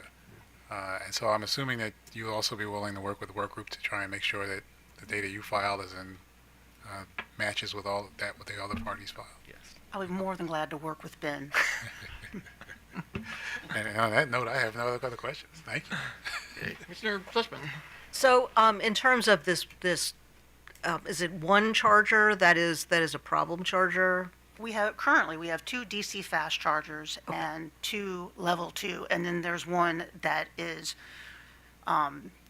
we've replaced network issues. The cell service is so bad that it's just reliably not connecting, and now we're to the next steps of cell boosters and other mitigation outside of what we typically would to fix a station. The 2 DC fast chargers that I refer to are 50 kW chargers. At the time when we installed them in 2021, they may not have been cutting edge, but they were middle of the road chargers. BTC no longer manufactures those. Okay. So we're running into the same issues that the other utilities are having. So then the call is, and I've replaced one of them with another 50. We are still, we're having issues with the 50s and getting parts.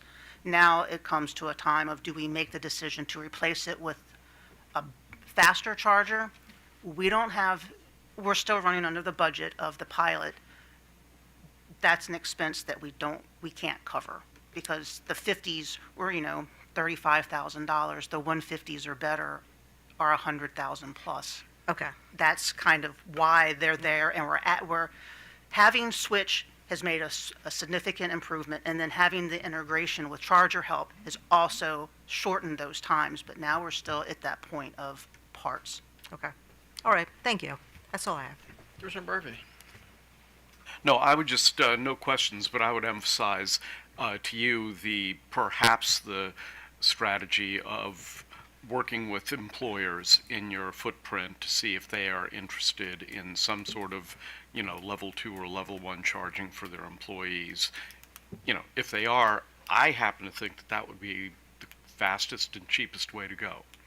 I would think. Interestingly, a number of our level 2 chargers are effectively being used as workplace chargers, given the locations in which they are installed, just as a point of reference. They're installed in courthouses and libraries. The courthouses typically do. I see some of them. That's where most of our charges are.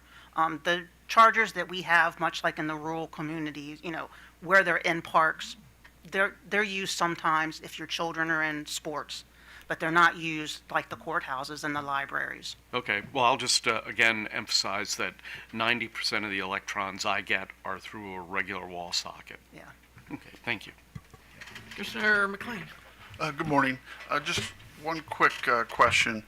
Your staff noted that your total maintenance and repair costs for quarter 1 and quarter 2 were exactly the same, but I imagine that's probably something to do with your contractor. But they noted that the average cost for the DC fast chargers in level 2 were among the highest of the utilities. Just wondering if you had a... It was a mistake due to we are charged quarterly for preventative maintenance. I spread it across as it was monthly. That significantly dropped the cost down. Okay. We appreciate you asking the question. yeah. We filed an errata actually yesterday, so Okay. it may not have made it to your desk yet. But Okay, we yeah, I actually did not see that. And I didn't get fed that, so... Yeah. Once staff pointed it out and we started looking, and I was like, that doesn't seem right. Okay. The mistake was caught. Okay, all right. I apologize for highlighting that. No, I didn't mean to call you. I make mistakes. All right. I'm human. All right, thank you, ma'am. That's all I have, sir. So, when it comes to workplace charging, do you have much involvement with your biggest employer, the DoD? We've privatized the facilities at both in the Indian Head base as well as PAX in the southern portion. And so they do have a few chargers, but they don't have a lot on base right now. So I can't speak to the exact questions that we received from them in terms of assisting them in developing a more robust electric vehicle charging station, whether for employees or as part of their operations. But I know they have a few. Okay. So, Okay, thank you very much. Okay, so now we're going to turn to comments from the public. And let me call up Paul Verschinski, Scott Wilson, Bob Erdman, and Lanny Hartman.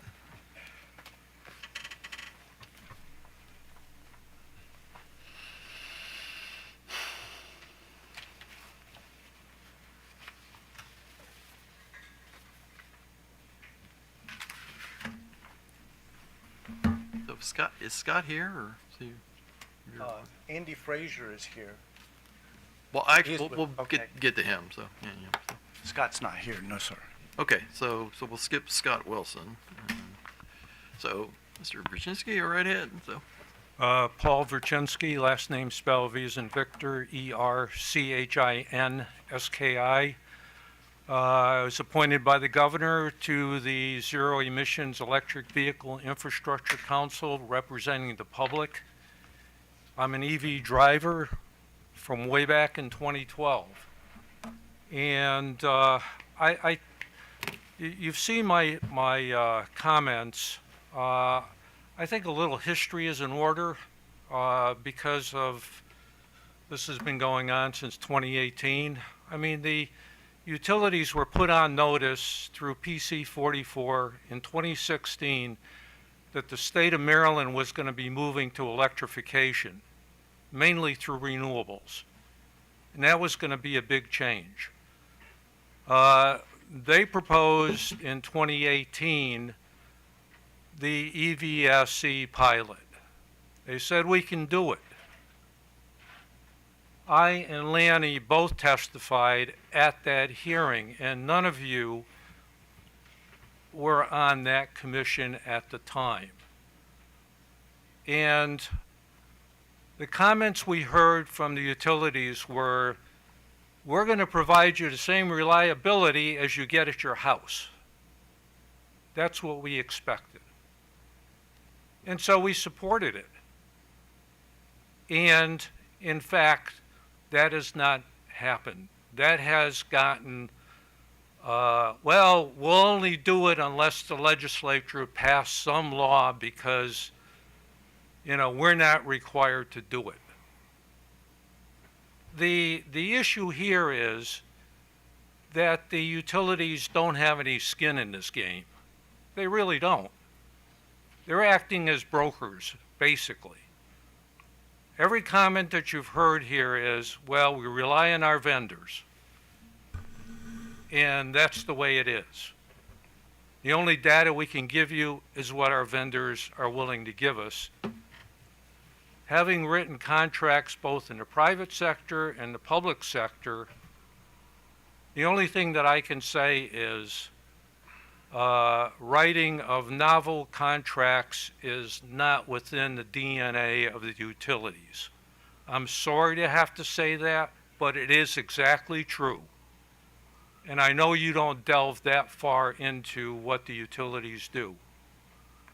But it is a fact. We're now 7 years down the line, and we have basically the same issues that were raised by Chairman Stanek way back in 2019 when he asked each and every utility,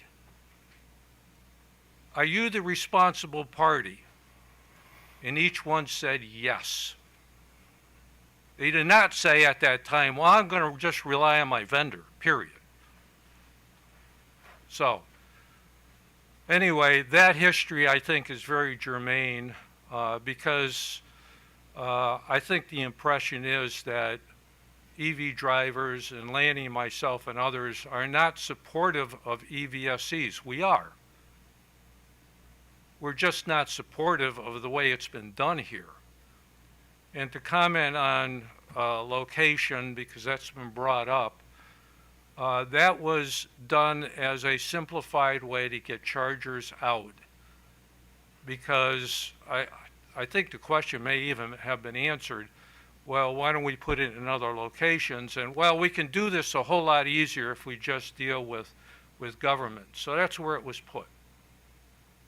So that is a little bit of history that I think people really need to hear on this particular subject. Now, the comments that I filed, I've tried to deal with them at basically the 30,000 foot level. I realize that this is, you know, looking at the templates, what's been submitted. However, you yourselves brought up these higher level issues. And, you know, I've talked about those, public participation and what Lanny had to go through in order to get this thing before you. The other issues that we have of how public involvement should be handled by the PSC, which is a reoccurring issue across the entire work groups and how we interact with the PSC. I mean, the response from utilities have basically been, well, we don't really need to talk to you because you're not an intervener, which I think is a big, big mistake because all of us use electricity. We're all customers. So I filed the comments. I'm willing to answer any questions regarding those comments. And I would like to congratulate Commissioner McLean, work with him on the DSP work group, and he was very effective. And, you know, I hope he enjoys his new job. So with that, I'll close with my comments because you do have the comments in writing. I see. Good. So, Commissioner McLean, go ahead. No question, sir, but thank you very much, Mr. Verchinsky. It's good to see you again, sir. Likewise. Commissioner Barbe. I have no questions. Thank you very much for sticking with this for the long time that you have. Thank you. So good morning, Mr. Verchinsky. I guess my question is is, have the utilities gotten better at reliability? I mean, have they been more responsive to systems going down? I mean, I understand that they may not be getting to the 97%, but have they improved? I mean, are you seeing progress? Our experience has not been the case, and that's why we did a spot check across all DCFC chargers in January. And that, I'm sure you're aware of, what's been posted by what we refer to as the EV charging team. So I would have to say no, things have not gotten better. And referring back to the 2018 hearing that you had, we fully expected reliability like we get at our homes.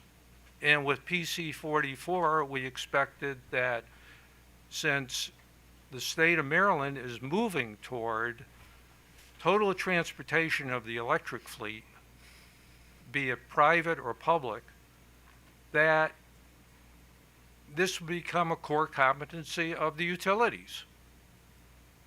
And instead it's being done by vendors who have come and gone, basically.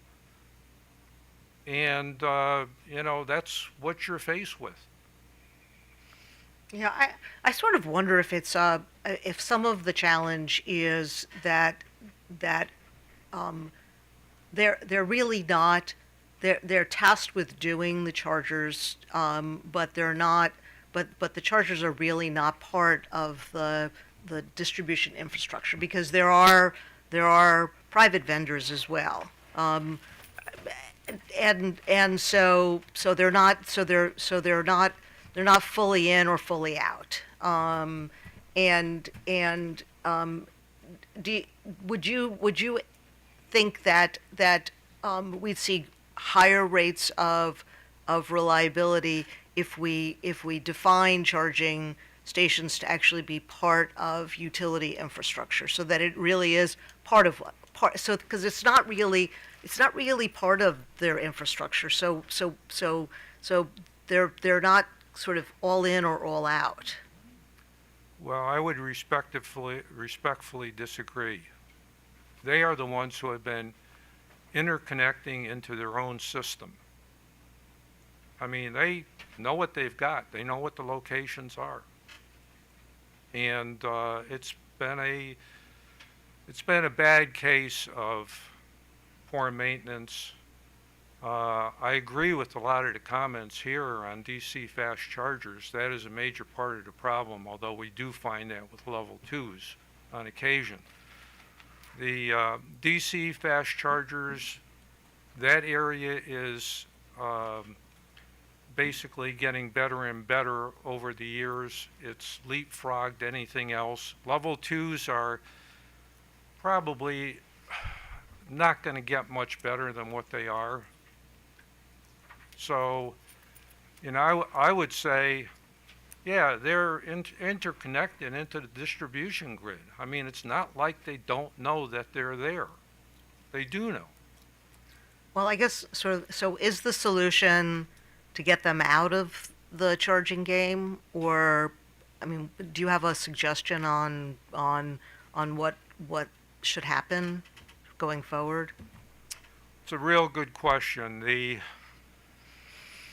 We initially thought that they should stay in, but after all of this over the years, I testified previously, as has every EV driver, that they should not be in this space. And OPC has also said that. I think that with the large number of charger companies out there, that will happen. I was listening to Mark Zucca talk about, well, we don't have them out in Western Maryland. He talked about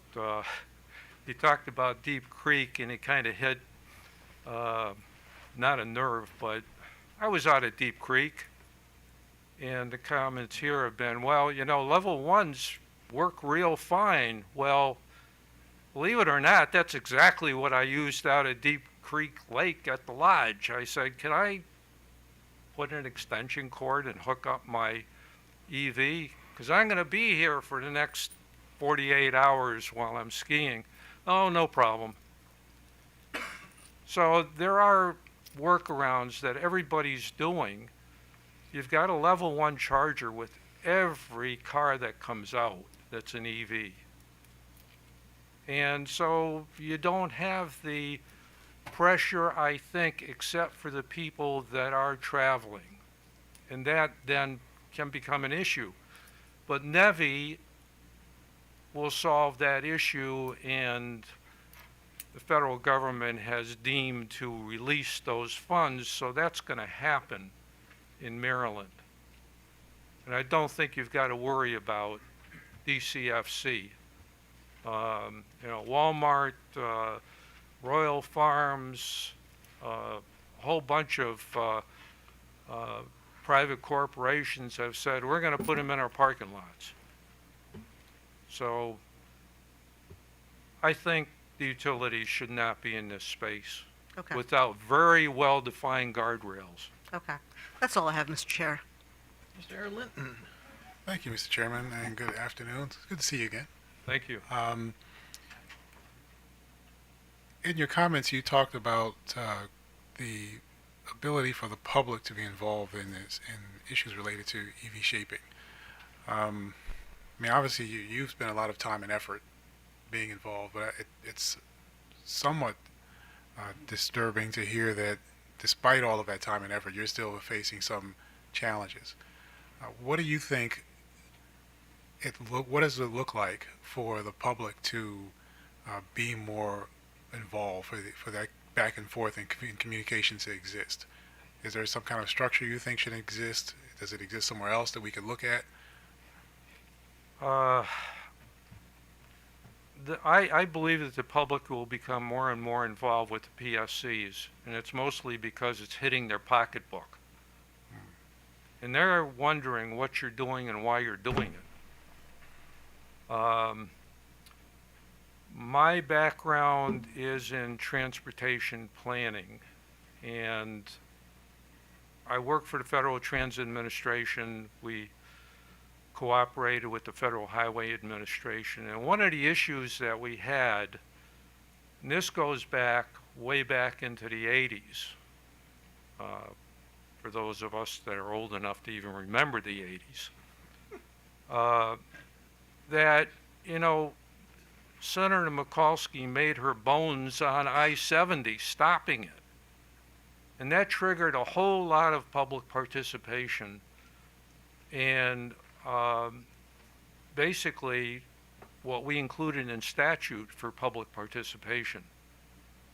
I mean, we require it, both for transit, for federal highways. I mean, we are, transportation is, you know, another vital area for the United States, as is electricity. But you can learn from other folks on what they did and how they did it. And we basically take all comers.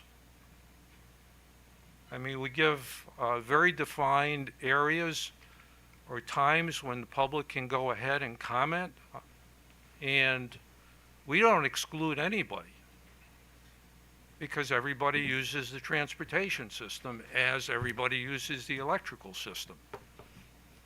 So, you know, restricting folks, as is done here, as I pointed out, to be interveners in order to really have a voice, to me, basically denigrates the public. It really does. So that's kind of my comment. You can learn from others on what they've done. People may say, well, you're going to have people involved that don't know what they're talking about.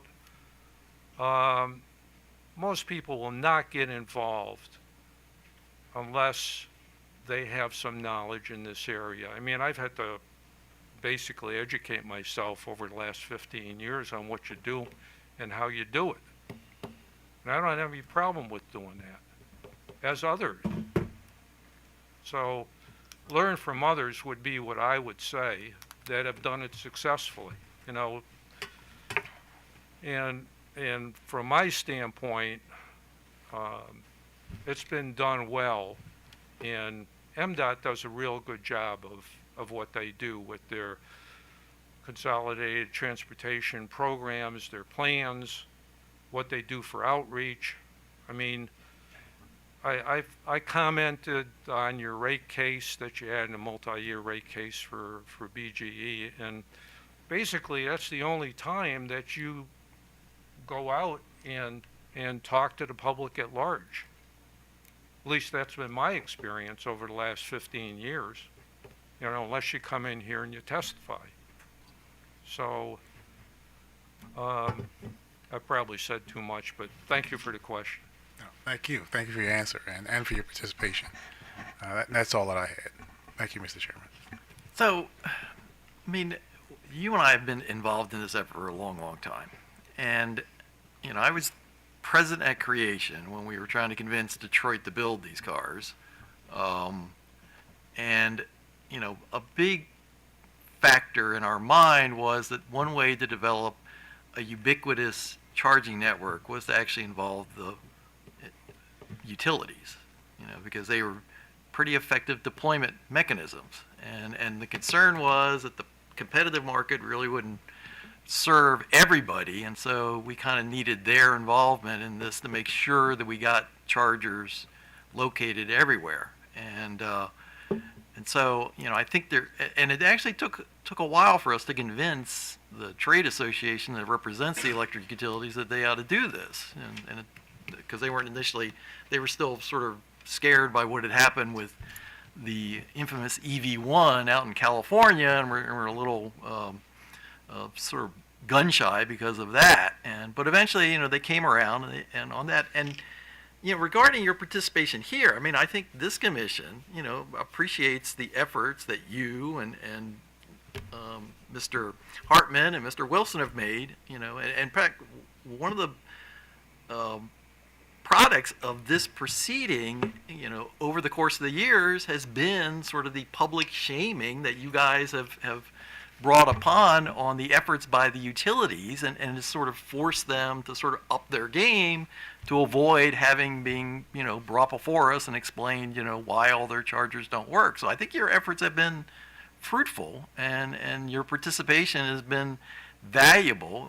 And, you know, we've tried in other proceedings to sort of kick the doors open on a lot of these things to get more public participation, and as opposed to the just closed-in system. So, you know, maybe there's ways we can improve that, and I'm perfectly willing to hear ideas and suggestions on that, but we're trying to make sure that we have pretty accurate or pretty widespread public participation in all the proceedings that we do. And, you know, so, you know, all of us are trying to work through this effort to try to get, you know, EVs to be a big piece of the puzzle, because, you know, for a variety of reasons, we think that, you know, they're the right thing. And the state, as you mentioned, through MDOT and other entities in the state, you know, and it's been bipartisan, because it's been over like 3 or 4 administrations now have been pretty aggressive in trying to promote electric vehicles. So I think Maryland is trying to be in the forefront of that, despite, you know, problems now being created by our friends in Washington and other things going on. But so, you know, I don't want you to feel like, you know, your efforts and your comments have been, you know, wasted effort. You know, we appreciate all the work that you do, and on behalf of the state, and making sure that we're at the top of our game when it comes to deployment of electric vehicles and electric vehicle charging infrastructure. So, so I know that's not really a question, but, you know, just like I said, take in mind, we appreciate your efforts, and look forward to hearing from you on a continuing basis. So, Mr. Hartman, the floor is yours. Good morning, Chair Hoover and Commissioners. My name is Lanny Hartman, LANNYHARTMANN. I'm a EV driver and a BGE ratepayer. And 7 years ago, I sat in this very same seat next to Paul and I was excited about the utilities' involvement in EV charging. And the reason why, and I talked at length about it at that time, was that what we were seeing as EV drivers were issues with charging reliability. And Ben, if you could put the, anyway, I have a short presentation. Yeah, no, I'll I just understand. keep on We going. just need to be able to have one of our staff activated, so please just give us a In second the- to pull it up. So. In the meantime, I did submit written comments, and included in those written comments was Appendix A, where I tried to show the data from another point of view, perhaps in talking about the port versus connector metric. This is something thanks to you, Mr. Chair, you told me about the EV working group and that any member of the public could join. And I did several years ago when you were at your previous position.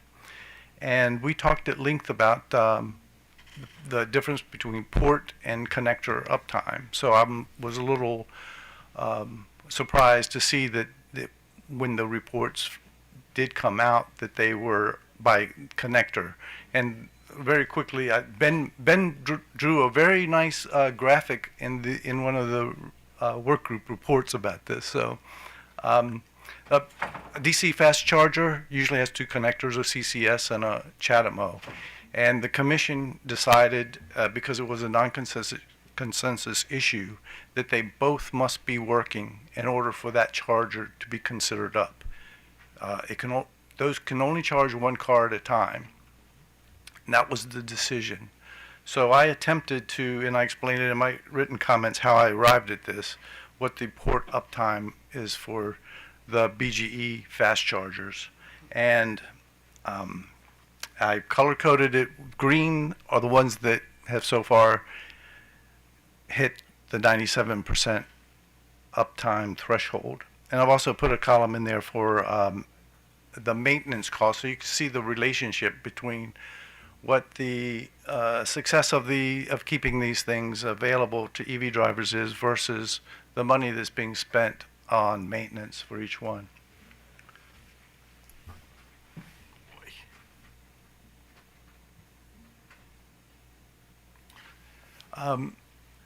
So back in December, around the Christmas holidays, a group of us, we call ourselves the EV Charging Task Force, we did something kind of unprecedented. We surveyed every DC fast charger port in the state.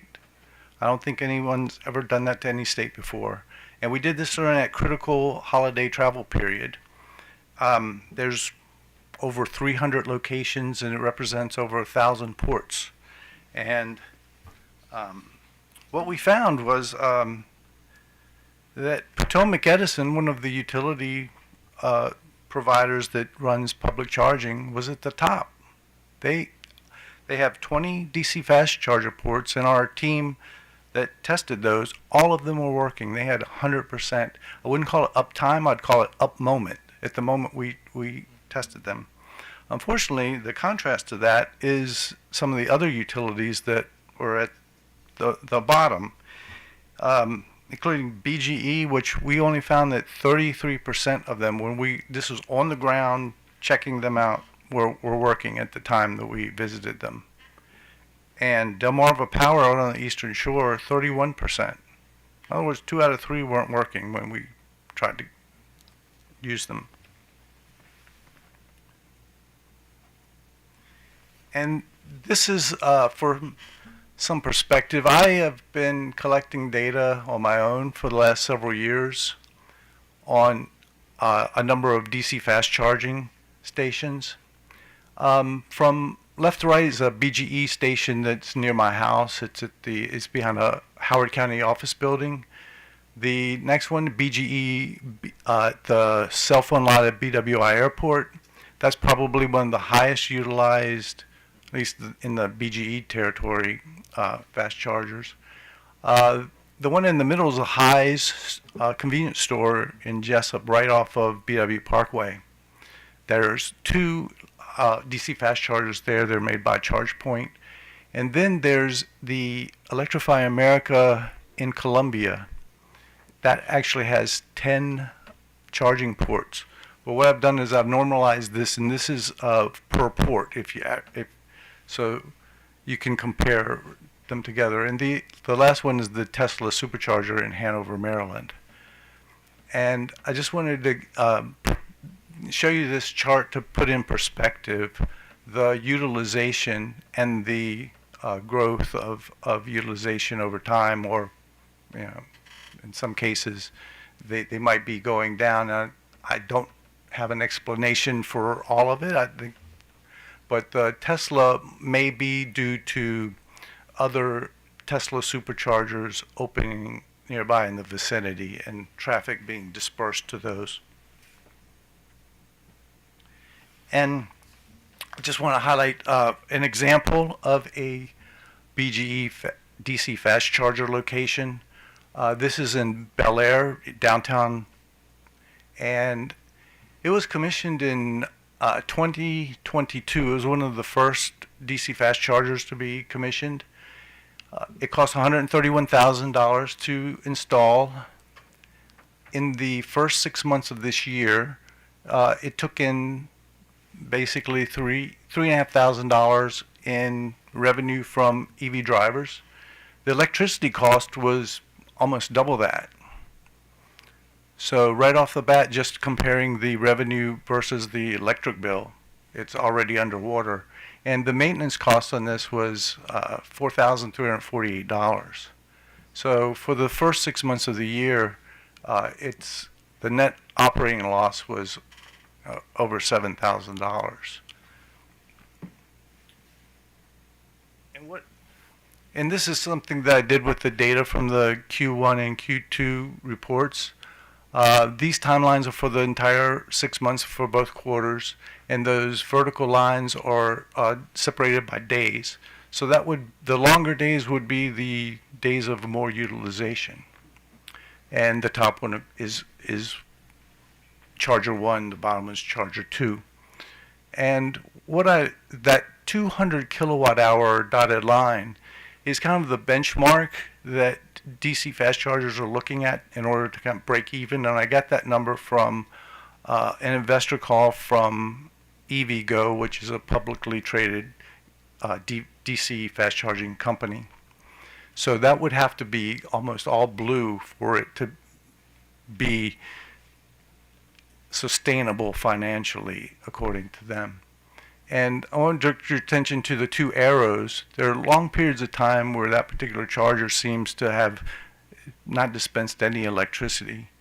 Now, was it noted in the reports or not? I don't know, but that brings up the good point that OPC brought up in their comments, the zero electricity dispense periods.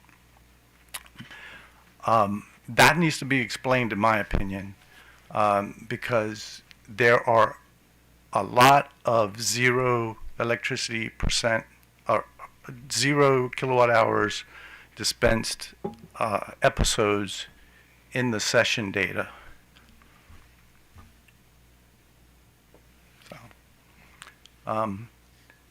And one last thing, I remember I've been here before, and you, Mr. Chair, asked me about vandalism, and I just have anecdotal data, but the templates had a separate column where downtime that would be exempted for these calculations would be listed, and one of them would be vandalism.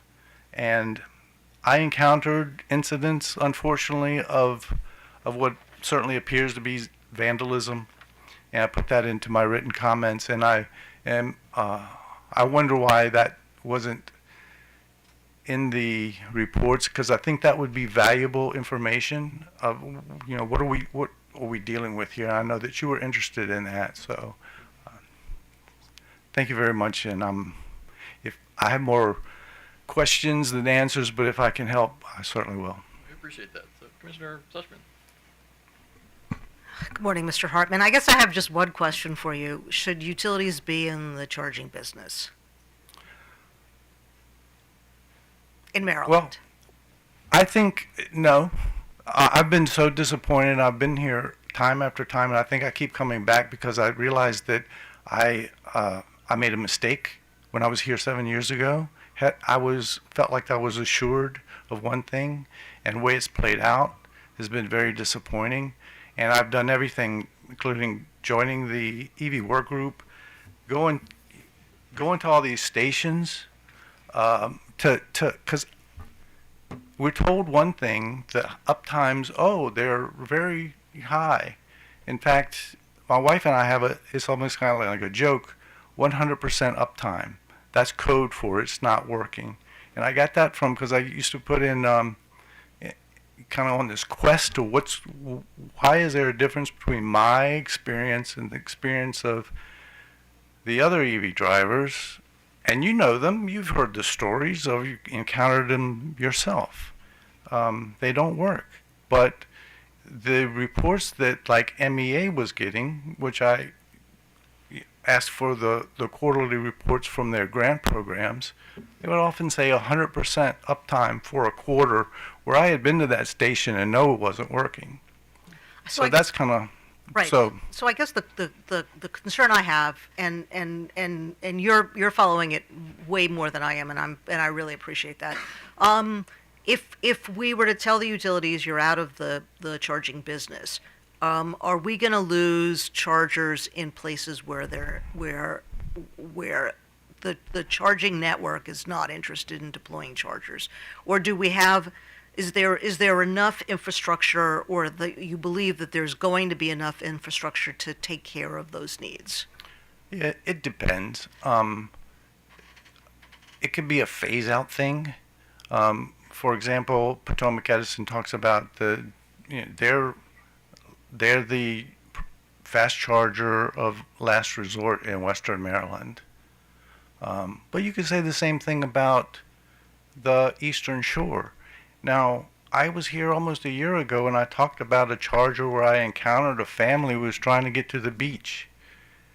And they were so frustrated because it didn't work. And they had a car full of kids.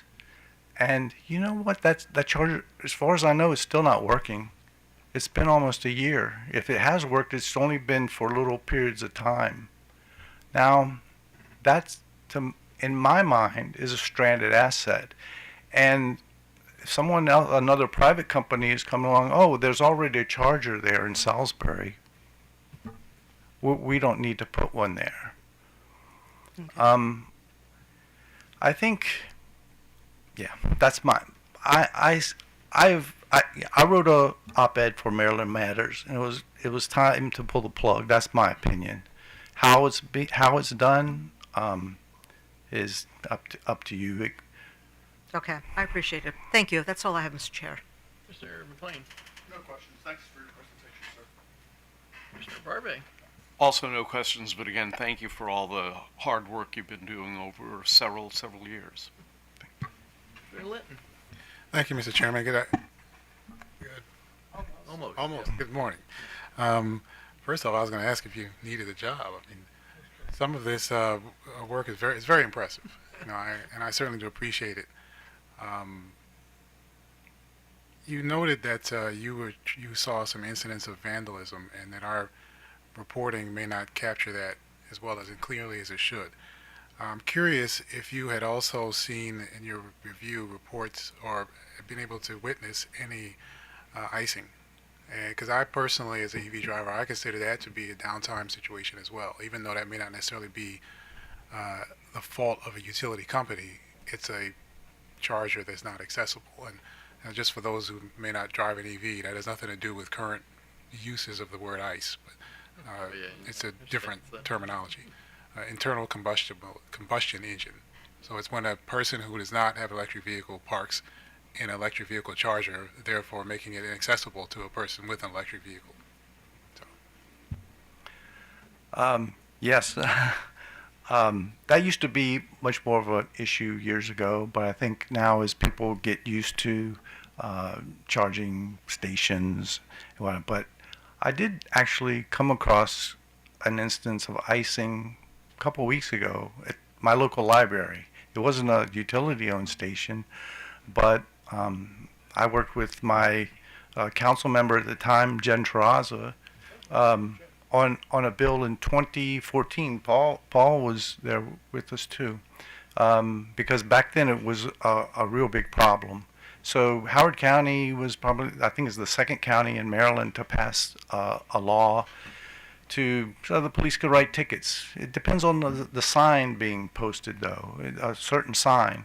And we have that at our county library. And I went there, and some of the stations had cars that weren't electric parked out. I mean, one of them was a F-150 pickup truck, and it had its grill was pressed up against the connectors and the cables. I always thought that was causing damage. And I usually as long as there's plenty of spaces, I don't care. But I went in the library, it says, hey, there's the charging stations out there being blocked by a car. So, oh yes, we know who to call. They'll send someone out and write a citation.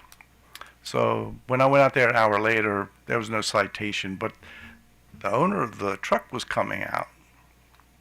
So I confronted him gently. I said, hey, the sign up there says electric vehicle charging only. And he was real quick. He says, it's broken. It's broken. And I went up there, and I couldn't see it for his grill, but it had a little sticker on it, out of order. So I didn't know what to say except for, please, at least don't damage the equipment. But to answer your question broadly, right now, I think that stations that are not working is a bigger problem. And individual citizens who block a station or are not plugged in, even if they have an electric car, are subject to a $100 fine. What kind of what are we going to do for the stations that are broken? Where's the accountability? Thank you. Thank you for your answer. Thank you, Mr. Chairman. Okay.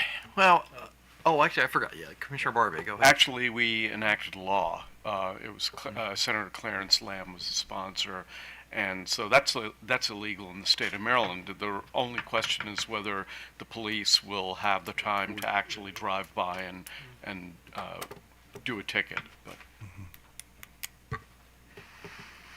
So, no specific questions for me, but again, along with Mr. Brzezinski, I appreciate your involvement in this issue and bringing all these concerns to our attention. And, we take these matters very seriously, and I think you'll see, as we go forward, how we try to improve the situation. Maybe it's not quite there yet, and we might have some ways to go, but we're going to try to make this system work. So thank you very much. So let me call up any representative here from eMotion LLC and any representative from Plug.io.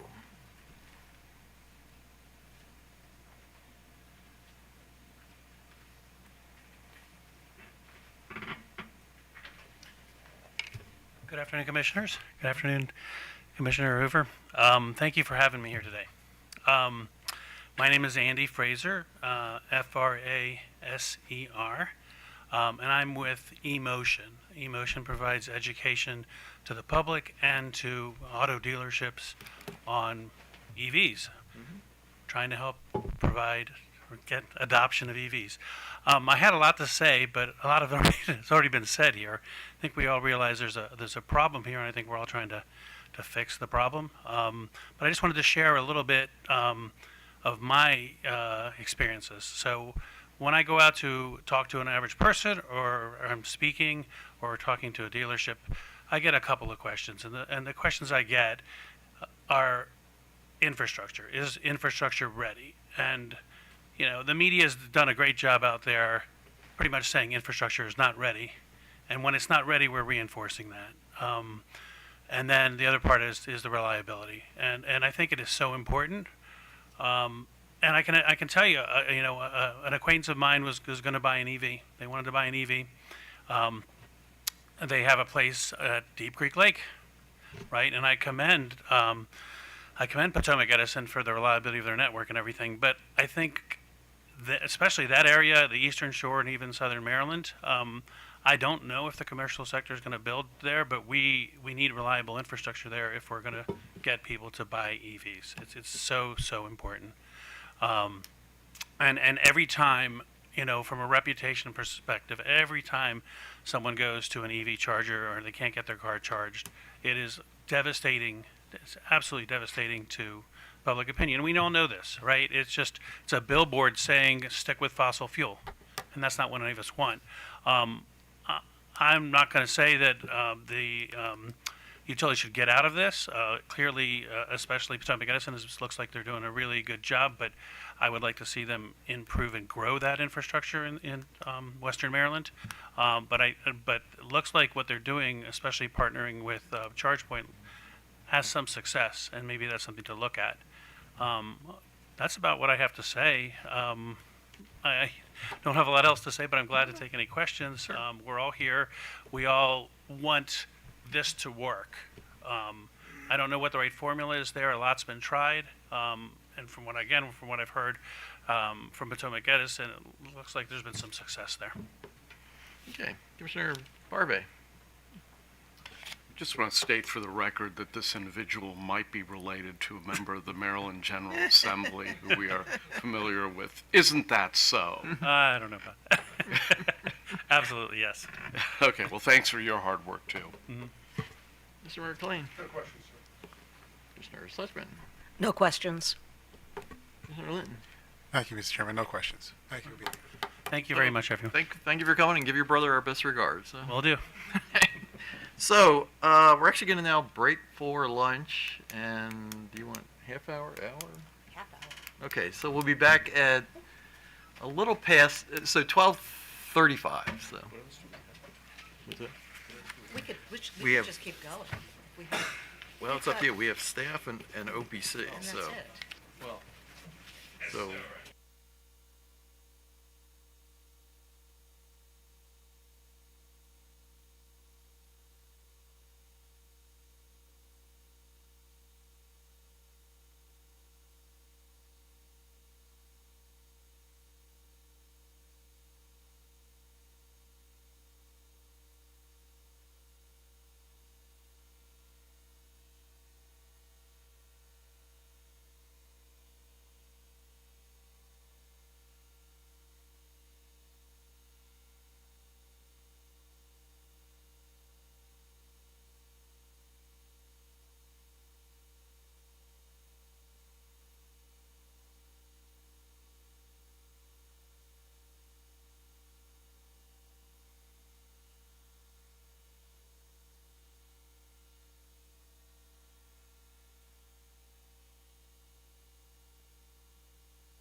Okay, so we're back on the record in 9809, and we're going to start with the Office of People's Counsel. So,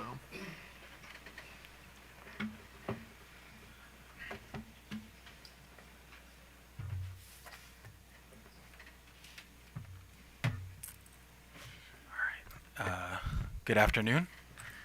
Good afternoon, Chair Hoover, Commissioners, Isaac Lindenbaum on behalf of the Office of People's Counsel. In our comments, we provided 2 recommendations meant to enhance the accuracy and the transparency and the reliability reports. And I just want to briefly provide some additional context on those recommendations. So first, we recommended that if a port records only unsuccessful charging sessions during a month and no successful sessions, then that port should be required to report as 0% uptime for that month. And that would be subject to any statutory exceptions like vandalism or force majeure. And the reason for that recommendation is that in PHI's quarterly reports, some connectors were reported as having 100% uptime without registering a successful charge for that month or for the reporting period. And so just for OPC, looking at the Excel sheets, there wasn't a clear explanation for that discrepancy in the data. And so our recommendation is meant to clarify that point moving forward so everybody's on the same page and has the right expectations. So second, we recommended that the Exelon utilities and SMECO improve the description and definitions that they use for their activation methods in the sessions tab of their reliability reports. And the reason why we made that recommendation and the reason why we think that that's an important point of the reliability reports is that we want to be able to understand which charging sessions were initiated by a customer with a switch account and which sessions were initiated by a customer without a switch account. And right now, the way the activation methods are described and recorded in the reliability reports, there's no way to make that distinction.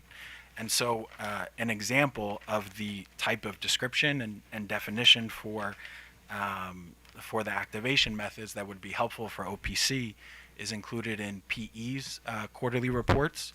And they clearly indicate on the categories tab which activation method requires a account with their service provider and which activation method does not require an account. And so to conclude, I also want to echo the concerns and comments raised by Mr. Hartman and Mr. Vichinsky. I think we share a lot of the same concerns and same comments, and we appreciate all the work Mr. Hartman and Mr. Vichinsky have done in the EV proceedings. So I'm available for any questions. okay, Mr. Linton, any questions? Not a lot, no. I think your comments are pretty straightforward, so I appreciate those. So thank you. Mr. Sussman.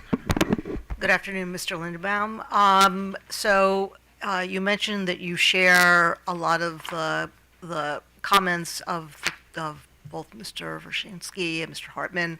Does that also include that utilities should not be in the business of owning chargers? Yes. Okay, thank you. Commissioner Barbe. That was my question. Thank you. Commissioner McLean. Good afternoon, sir. On the example you gave on the charger with PHI, have you had an opportunity to conduct any data requests on what, to get some more information or to explain the discrepancy? We haven't yet. Okay. All right. And did you hear the representative from PHI voice his disagreement with your recommendation? Yeah, I did. And yeah. do you have any response to that, sir? Yeah, so I think he noted that, there's a variety of reasons for why uptime would be, or why there would be unsuccessful charging sessions during a reporting period. And, you shouldn't assume or presume that it was down for the whole reporting period. And I would just say that I would agree, but just based on the information in the spreadsheets, there's no other conclusion that can be drawn. Okay. So there's no exceptions listed or maintenance events listed for those connector IDs. All right. Thank you, sir. And on page 4 of your comments, you talk about, you put aside the question of penalties as to, when it might be appropriate.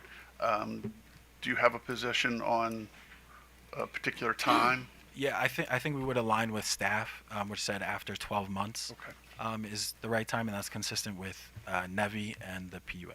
All right, thank you, sir. Okay, so it's OPC's position that the utility should not be in this business, and we should just rely on the competitive charging companies to provide the charging network. What do we do about the problem, though, since we don't regulate the competitive companies because there's a specific statute that sort of exempted them from being considered as utilities, so we don't really have a hook on them. If they decide to only locate chargers in demographic profiles that, you know, they think they're going to make money from and ignore neighborhoods where they think they aren't going to make any money. Yeah, so I would say that, number one, that's not the commission's role to solve that problem. And number two, the commission is not the party or the organization best situated to solve that problem. So it would be the private market, competitive market, and also as, you know, as EV adoption increases, that problem could solve itself. You might have more faith in Adam Smith than I got, but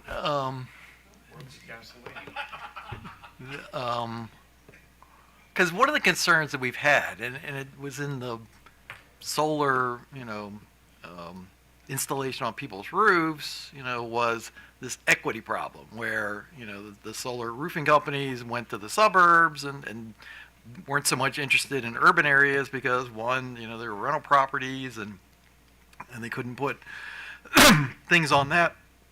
And community solar sort of solved that, but the same issues come up when it comes to EVs, you know, trying to figure out a way to make sure that EVs are provided to everybody and even those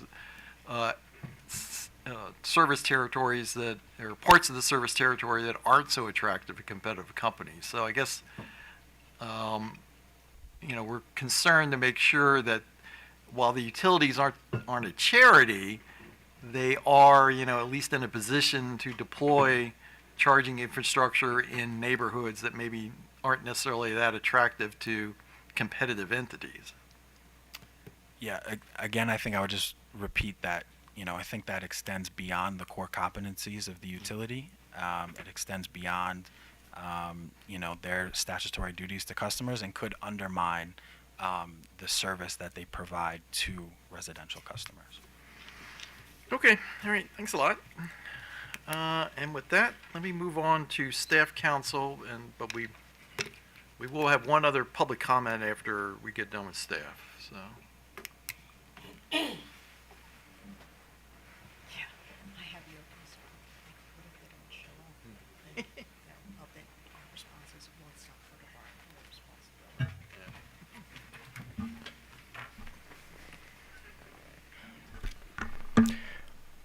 Good afternoon, Chair and Commissioners. Harrison Scher on behalf of technical staff. I'm also accompanied by Drew McCullough and Oladipo Fadehi. Oladipo Fadehi presenting on behalf of staff.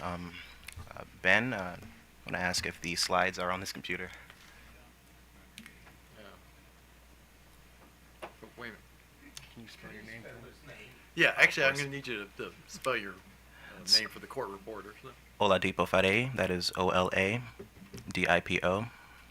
Last name F-A-D-E-Y-I. Thank you.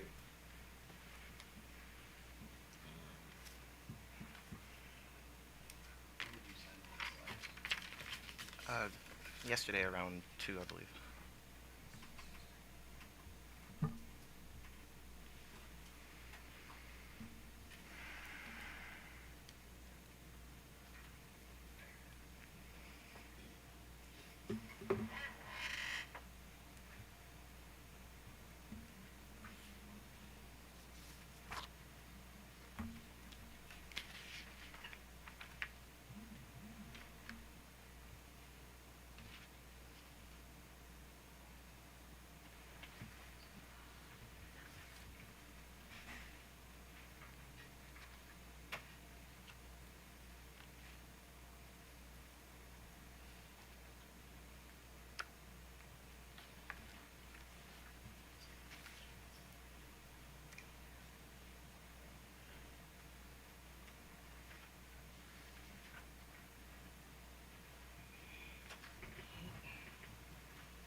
Good afternoon, Chair Hoover and Commissioners.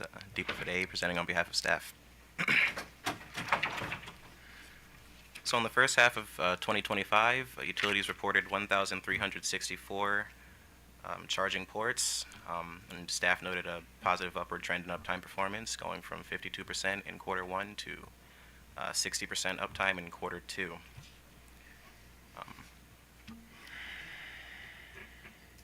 Staff wants to note that the figures for SMECO in this table are now inaccurate. Since the filing of the errata yesterday. But we did note a relatively high cost for servicing DC fast chargers in Potomac Edison's territory. That's 2 to 3 times that of other utilities, and a relatively low cost of servicing level 2 chargers by the PHI utilities. Staff wants to note that its analysis relied on averages of the monthly uptime figures provided by the utilities, and so our figures are slightly skewed due to variation in the length of months, and that when it comes to the assessment of penalties for uptime noncompliance, the formula from NEVI should be used, which is shown here. It simply subtracts exempt downtime from, well, non-exempt downtime from the total number of minutes in a year to come to its uptime figure. Now looking at the medians, we can tell that each utility had at least one quarter in which the majority of ports met the 97% uptime threshold. But looking at the averages, Potomac Edison in quarter 2 was the only utility to have an average in compliance with NEVI standards, and downtime was largely driven by equipment failure. Now, if we break that data up by station type, we can see that level 2 ports generally had stronger performance than DC fast charging ports. But please note that we weren't able to match a station type to every single PHI charging port, hence the asterisk, though we were able to identify those unidentified ports for SMECO's territory, and as you can see here, there wasn't a single fast charging port in SMECO territory that met the NEVI uptime threshold in the first half of 2025. So with that, staff recommends that utilities examine ways to alleviate OEM delays in acquiring components, as equipment failure is the main driver of downtime and was for every utility, except Potomac Edison, I believe, in quarter 2. Secondly, utilities provided all information that was required by statute, though in the future, staff recommends that utilities put an emphasis on the completeness and consistency of the data provided in their charging reports. And last, staff does not recommend penalties for quarter 1 or quarter 2 2025 charger performance, as NEVI regulations direct uptime to be assessed based off of annual figures, and we only have 6 months of data. Drew has additional comments. Thanks. Good afternoon, Mr. Chair and Commissioners. Drew McAuliffe on behalf of staff. That's DREW-MCAULIFFE. I just wanted to address some of the comments that were made previously. So I guess just starting off, I would largely agree with what Mr. Verchinsky had to say in regards to what happened previously in just the history of this, of the EV programs as a whole. The main sales pitch was that utilities know how to keep a reliable system, keep the lights on, so to speak. So, we have the expertise to do that for EV charging stations as well. And I will also note, this is the first time we're really reviewing uptime, but as the Commission is aware, this program has been going on for 6 years. So I guess we were hoping there would have been some more improvements and learnings by this point. We hear issues of, the warranties weren't so great, and they didn't have the best service agreements. We would think those kind of issues would have been worked out by now, whereas, for example, the warranty should include, minimum replacement parts so they don't have to wait so long for replacement parts and things like that. So I would just want to note that while we did see that improvement in Q2, this program has been going on for 6 years. So, we should be well along the curve of ensuring that the chargers are reliable at this point. One comment Commissioner Suchman made about, are the chargers part of the utility infrastructure? I would say yes, they absolutely are. Once they're in rate base and customers have to, pay for them, it is the utility's responsibility and is part of their infrastructure. And as I believe Mr. Verchinsky noted, they agreed to take responsibility for these, and they frankly should if ratepayers have to fund them. For example, the utilities don't manufacture transformers, but if they go down, I don't know that we hear much about blaming the manufacturer for the problem. Their SAIDI and SAFE metrics will go down, and they will be judged on that. So while it's not, part of their core competency, EV charging, once they charge ratepayers for these, for this infrastructure, it becomes their responsibility. And to a question Commissioner Barve had about, was it kind of a mistake for setting up the parameters for where charging should be located? I would personally argue no. While the one caveat is maybe we shouldn't have had the public land requirement and allowed private. I would kind of agree with Mr. Linderbaum's comments that particularly in the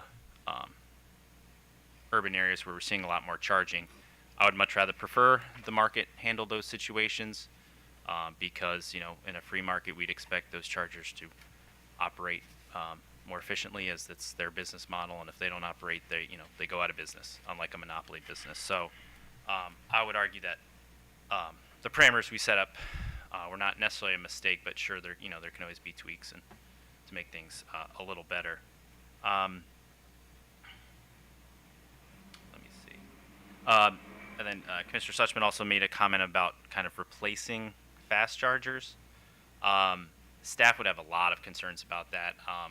So, we argued against utilities having utility-owned chargers in the first place, way back when.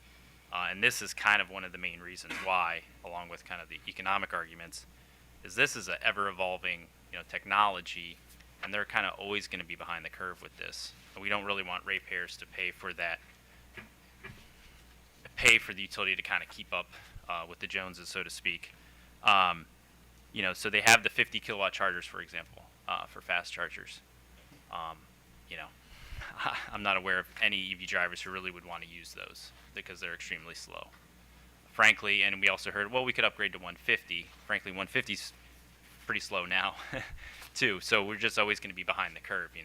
There's already 350 kW chargers. Personally, if I charge 150 or below, I'm not going to use that charger.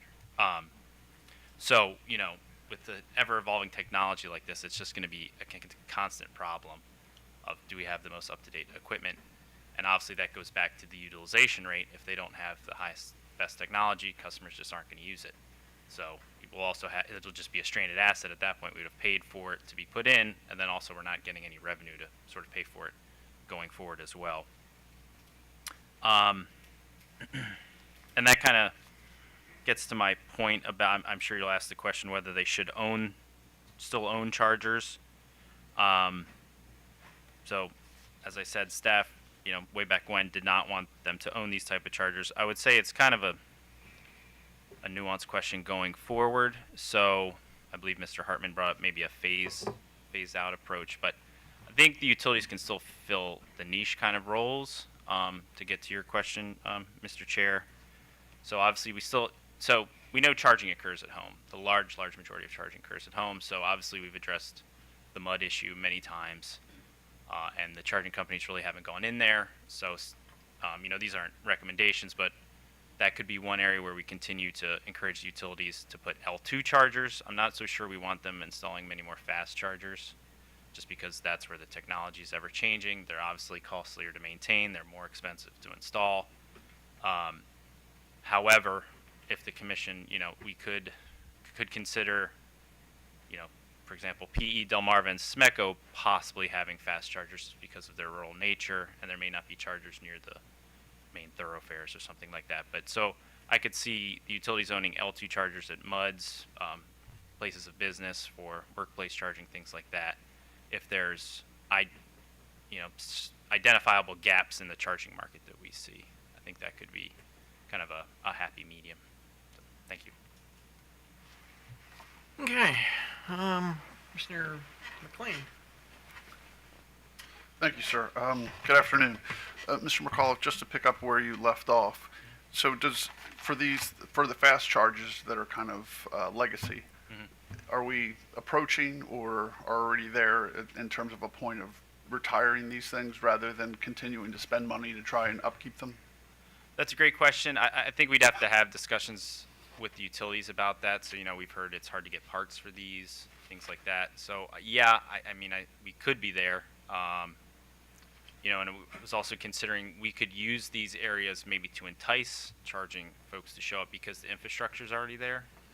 So they wouldn't have to do the, behind the meter work. And so, there should be the infrastructure there to put some newer fast chargers there, but from a private entity. But yeah,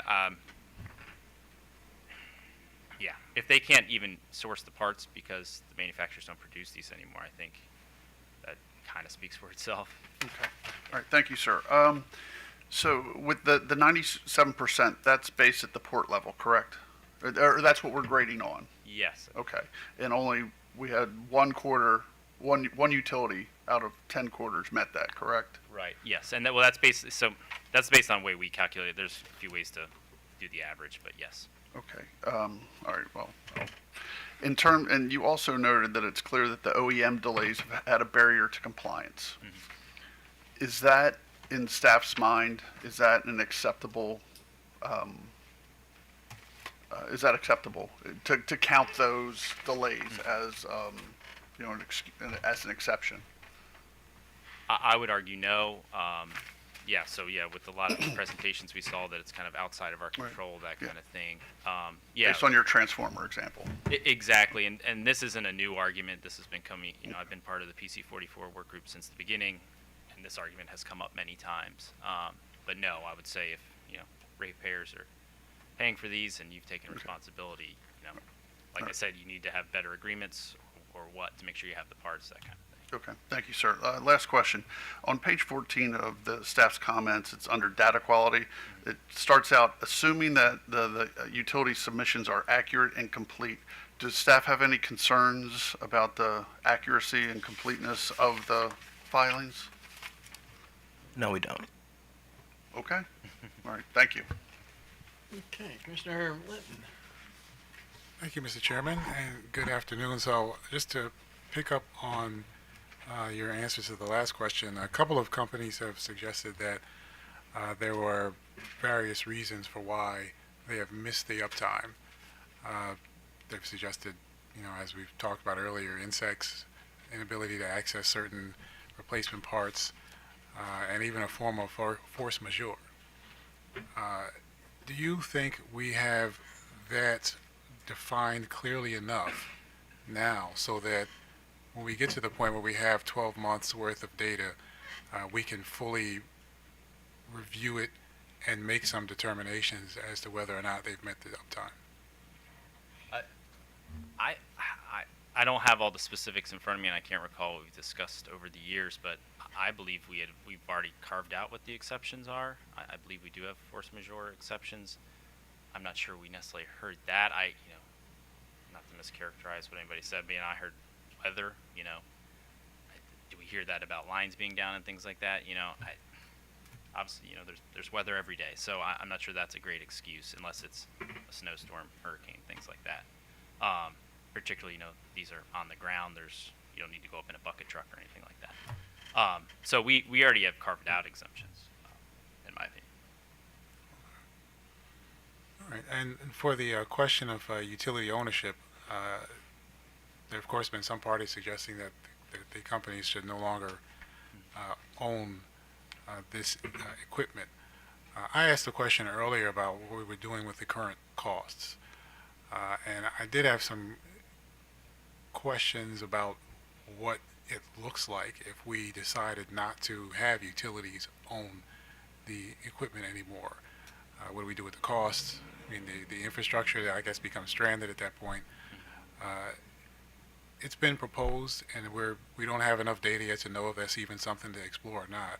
I guess we will very soon.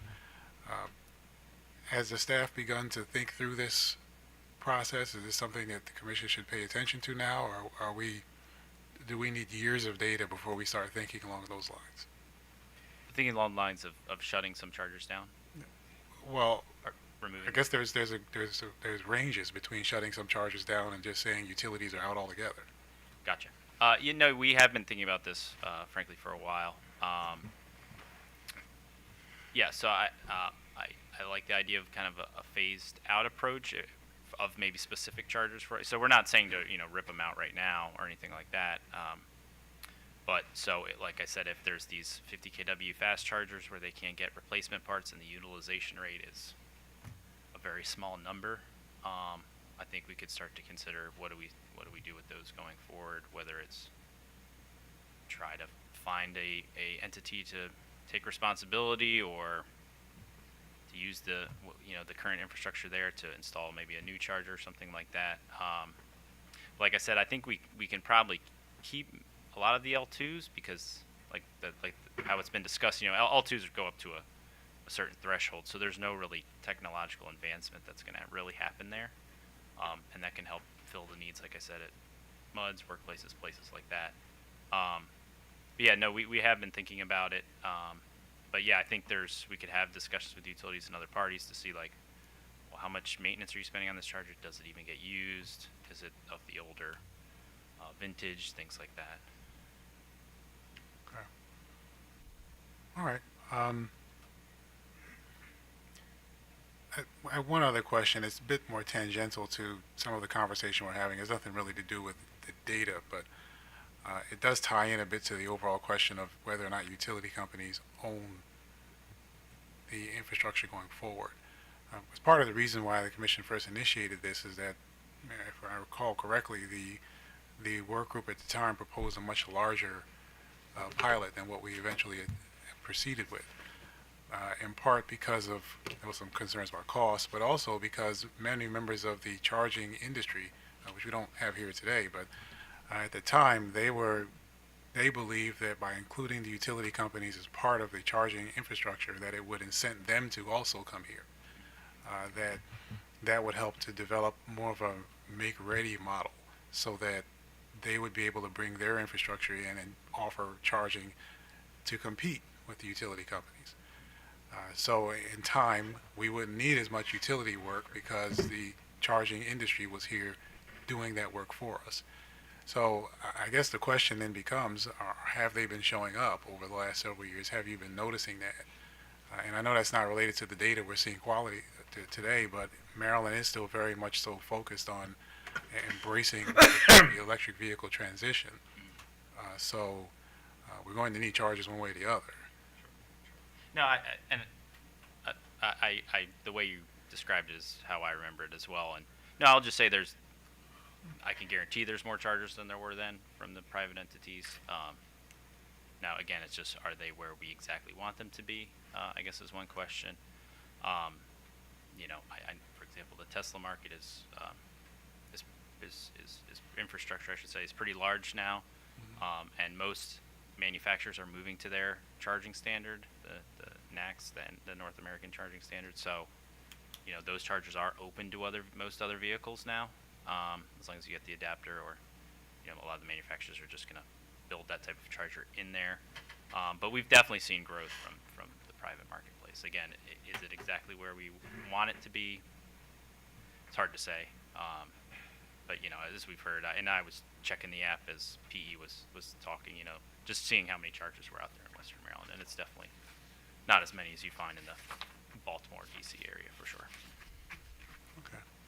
All right. Thank you. Thank you, Mr. Chairman. Mr. Slishman. Good afternoon, Mr. McAuliffe.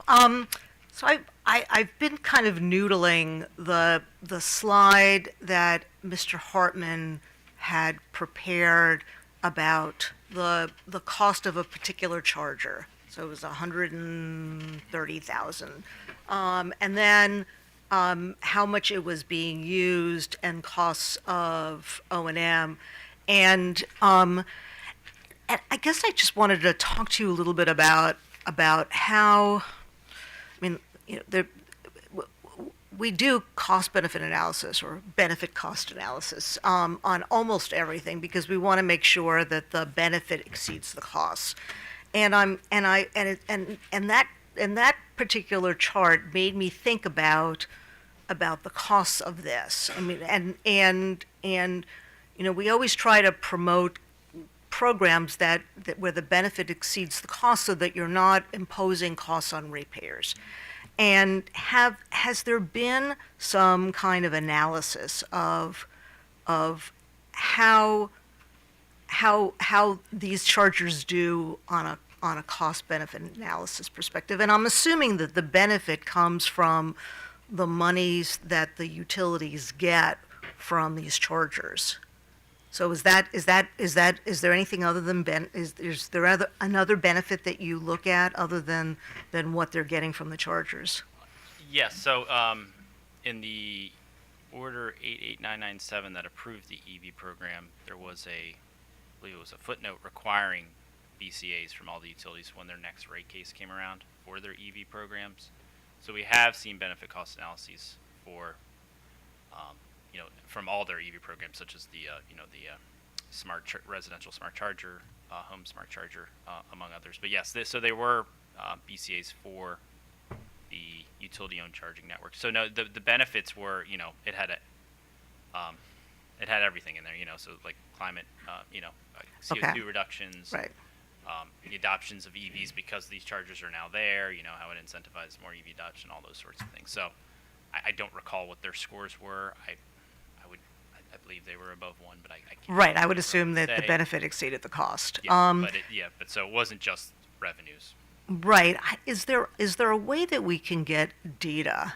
So Mr. Hartman was just one charger. Is there a way that we can get data in terms of all the chargers, or would this be an overwhelming exercise on the part of? I mean, I certainly don't want to overwhelm staff or the utilities, but it just seems to me that this is actually, if we're thinking about sort of the future of the utilities in the charging network, I think we really need to see how these chargers are doing, and is this a wise use of because it's not utility, it's ratepayer costs, and so I mean we can put lots of different benefits into the equation, but I would really like to see some analysis that talks about the infrastructure costs, the O&M, and what the utilities are seeing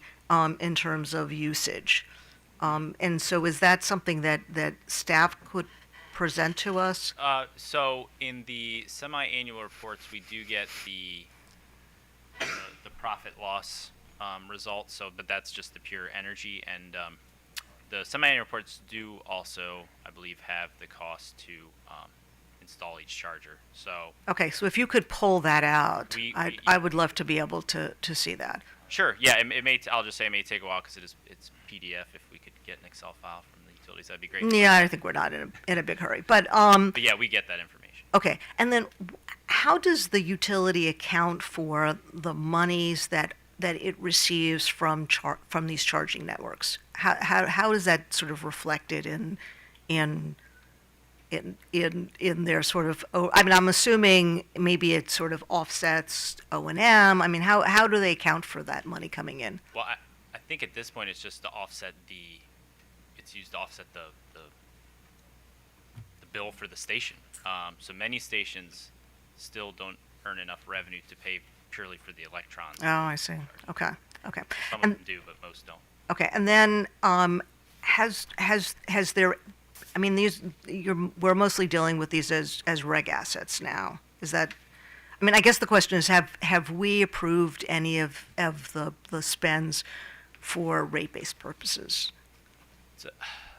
I'm not positive. I would say yes, though. I'm sure because there have been rate cases since these have been installed. So. Right. If you could get that information also. Okay, that's all I have. Thank you, Mr. Chair. Senator Barbie. Not so much I'll tell you what my conclusion from all this is. Utilities shouldn't be building level 3 chargers, period. Just end of statement. They should only be doing level 2 chargers, and personally, I think they should be doing a lot more level 1 chargers. I mean, as I've said on many occasions, I'm going to drive home 43 miles to Rockville. I'm going to plug my car into a regular wall socket. Tomorrow morning, I will have 25 miles of range on my battery, and that's the way my wife and I have been living for the last 185,000 miles. So is that pretty much the notion that we should just let the private sector do level 3 charging? Does that make sense to you? Yes, it makes sense to me. So I'll say even in our phase 2 comments, staff didn't want any expansion of the charging network as it is. So yeah, that to me makes sense. I'll just say for the level 1, I'm not even sure the utilities need to get involved since it's just outlets. No, well, I mean, the reason I bring this up is that I think about the apartment I lived in when I was a 20-year-old. It was, a 14-story building, Right. and I parked my car in a lot, and it always seemed to me that the cost associated with putting regular wall sockets out in that setting cannot be $131,000. I mean, Yeah, no, I totally agree. I guess my only point is I'm not sure the utility needs to be involved even in putting those outlets. no, you're right. That's really more a decision for the legislature and the property owning community. You're right about that. Yeah. That's it for me, Mr. Chairman. So if utilities are transitioned out of this business and we're only relying on the competitive market, who are customers going to complain to when the charger doesn't work other than, because it's not going to be the situation where they can just go to the next store and buy it. They're at that charger and it doesn't work and they're annoyed about that. And so instead of talking to the utility or talking to us, where are they going to go? That's a good question. I mean, I would kind of agree with Mr. Linderbaum that that's probably not our area to cover. Now, I would say, I know you made the joke about Adam Smith, that if this is their business, it's very much in their interest to make sure that charger works because folks are going to say, I'm not going to use XYZ Well, charger I understand anymore. that, but it strikes me that in a lot of competitive companies now, one of the biggest complaints is the fact that they're unresponsive to customers. So even though in their competitive business, they allegedly got competitors and they have this risk that if you have an unsatisfied customer, they go somewhere else, apparently it ain't that big a deal to them. So, and I'm concerned that the same thing's going to happen here. Sure. Yeah, I don't know if maybe there's something, and I don't know what every agency does, maybe MVA or MDOT, if they have certain uptime standards or, customer response standards for these charging stations, maybe that's a possibility, I don't know how gas stations are handled. I'd imagine they don't get too many complaints, but, Yeah, the controller does that. And actually, it's a fairly, I had personal experience with it. It's a fairly rigorous enforcement mechanism, and they do their job. yeah, so maybe something like that. So, okay, all right. Well, thank you very much. So, actually, I want to give Josh Cohen from Switch an opportunity to make some comments since we had asked some questions that apparently related to his company. So, yeah. Let the record show that if I had seen Josh in the auditorium, in the room, I would not have said this. Very good. I'm just living in the moment.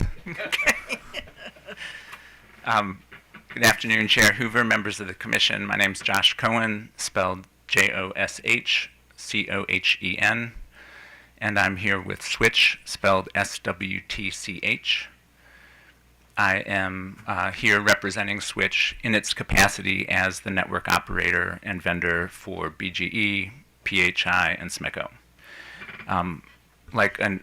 like a number of folks here, I've been involved in the PC44 proceedings since 2018, wearing different hats, and for purposes of this hearing, focusing on Q1 and Q2 reliability. You may not be surprised to hear that I have a much more positive perspective on that than some of the previous speakers. And so thinking about Q1 and Q2, remember where we collectively were at the beginning of the year, where the previous network operator had indicated that it was going to stop network service for the utility-owned chargers on April 30th. And so the three utilities, or the four OpCos, BGE, the PHI utilities, and SMECO, each did competitive procurements to get a new operator who could transition those chargers and keep them up and running for drivers by April 30th. And so, as you know, Switch was the successful bidder for those three utilities. And so we collectively, with Switch and the utilities and Charger Help, migrated over 700 chargers, over 1,200 ports, representing multiple different OEMs, 4 different OpCos, and we completed that for the most part by April 30th. I had indicated back in the April 9th hearing that there would be a relative small handful of chargers with these ongoing issues that we've all talked about, that we might not migrate by April 30th, but with the rest of the chargers, we were confident we would be able to do that, and we did. And as a result, drivers were able to enjoy continuous service on these chargers even after the termination of the prior charging network. And so we've successfully migrated the chargers collectively with the work group and participation of a number of people. This commission has established a new reliability data reporting framework that will enable more consistent and uniform comparison of apples to oranges, or apples to apples. And one of the effects of this, of having a more reliable network operator and more transparency, is that we are seeing, to your question earlier, Commissioner, how come the number of downtime incidents are going down, but there's more reports or more incidents being noted? I'm phrasing that wrong, but that's one of the benefits of having more transparency, more, greater data reporting, and having a very responsive network operator. So, as the reports have shown, the biggest contributor to downtime by far is hardware, is component failure, which is responsible for more downtime than network outages, connectivity outages, payment issues combined. It's the hardware, it's the component parts. Others have spoken at length about some of the challenges with a couple specific OEMs and the long lag time associated with getting some of these parts and repairs, which are really out of the utility's hands, really out of the network provider's hands as well. And so if you go back to the slide that BGE presented at the beginning, where BGE outlined a time frame of, here's day 1, day 2, up to 10, and then with these delays, it can take much longer. But from Switch's perspective, what we're doing is focusing on what is within our control. From the moment our network detects that a charger is not responding just for the regular heartbeat pings that we send it, or when we get a notification, what can we do at that point? And so we are working closely with the utilities and with Charger Help, which is their, as you know, their O&M provider.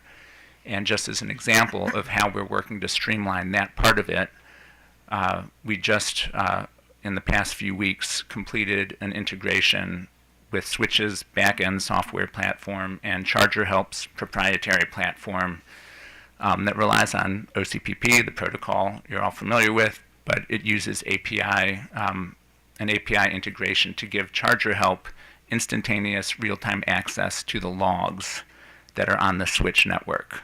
And so there's still the human element from Switch customer support agent communicating with Charger Help. But by going through that process, even though there's a lot of confidential information, we found a way to share the necessary information. We expect that that will continue to reduce the response times when it comes to in the field repairs. And so, like some of the other speakers, I acknowledge that we're not where we need to be in terms of achieving the average 97% uptime across our networks. But as you can see from the data, we are getting there. The data shows a clear trajectory of improvement. If we took out this handful of just problematic, really old chargers, the average net time, uptime overall would be much higher. But that's the reality we're living with, and I'm confident that for Q3 and Q4 we're going to continue to improve significantly, and ultimately we're committed, as you know, to achieving that 97% uptime. So thank you for your attention and time. I'll be glad to take any questions. Mr. Sussman. No questions, thank you. Mr. Lee. No questions. Thanks. Mr. Barbe. No questions. Mr. McLean. No questions. Thank you. Well, actually, I do have one.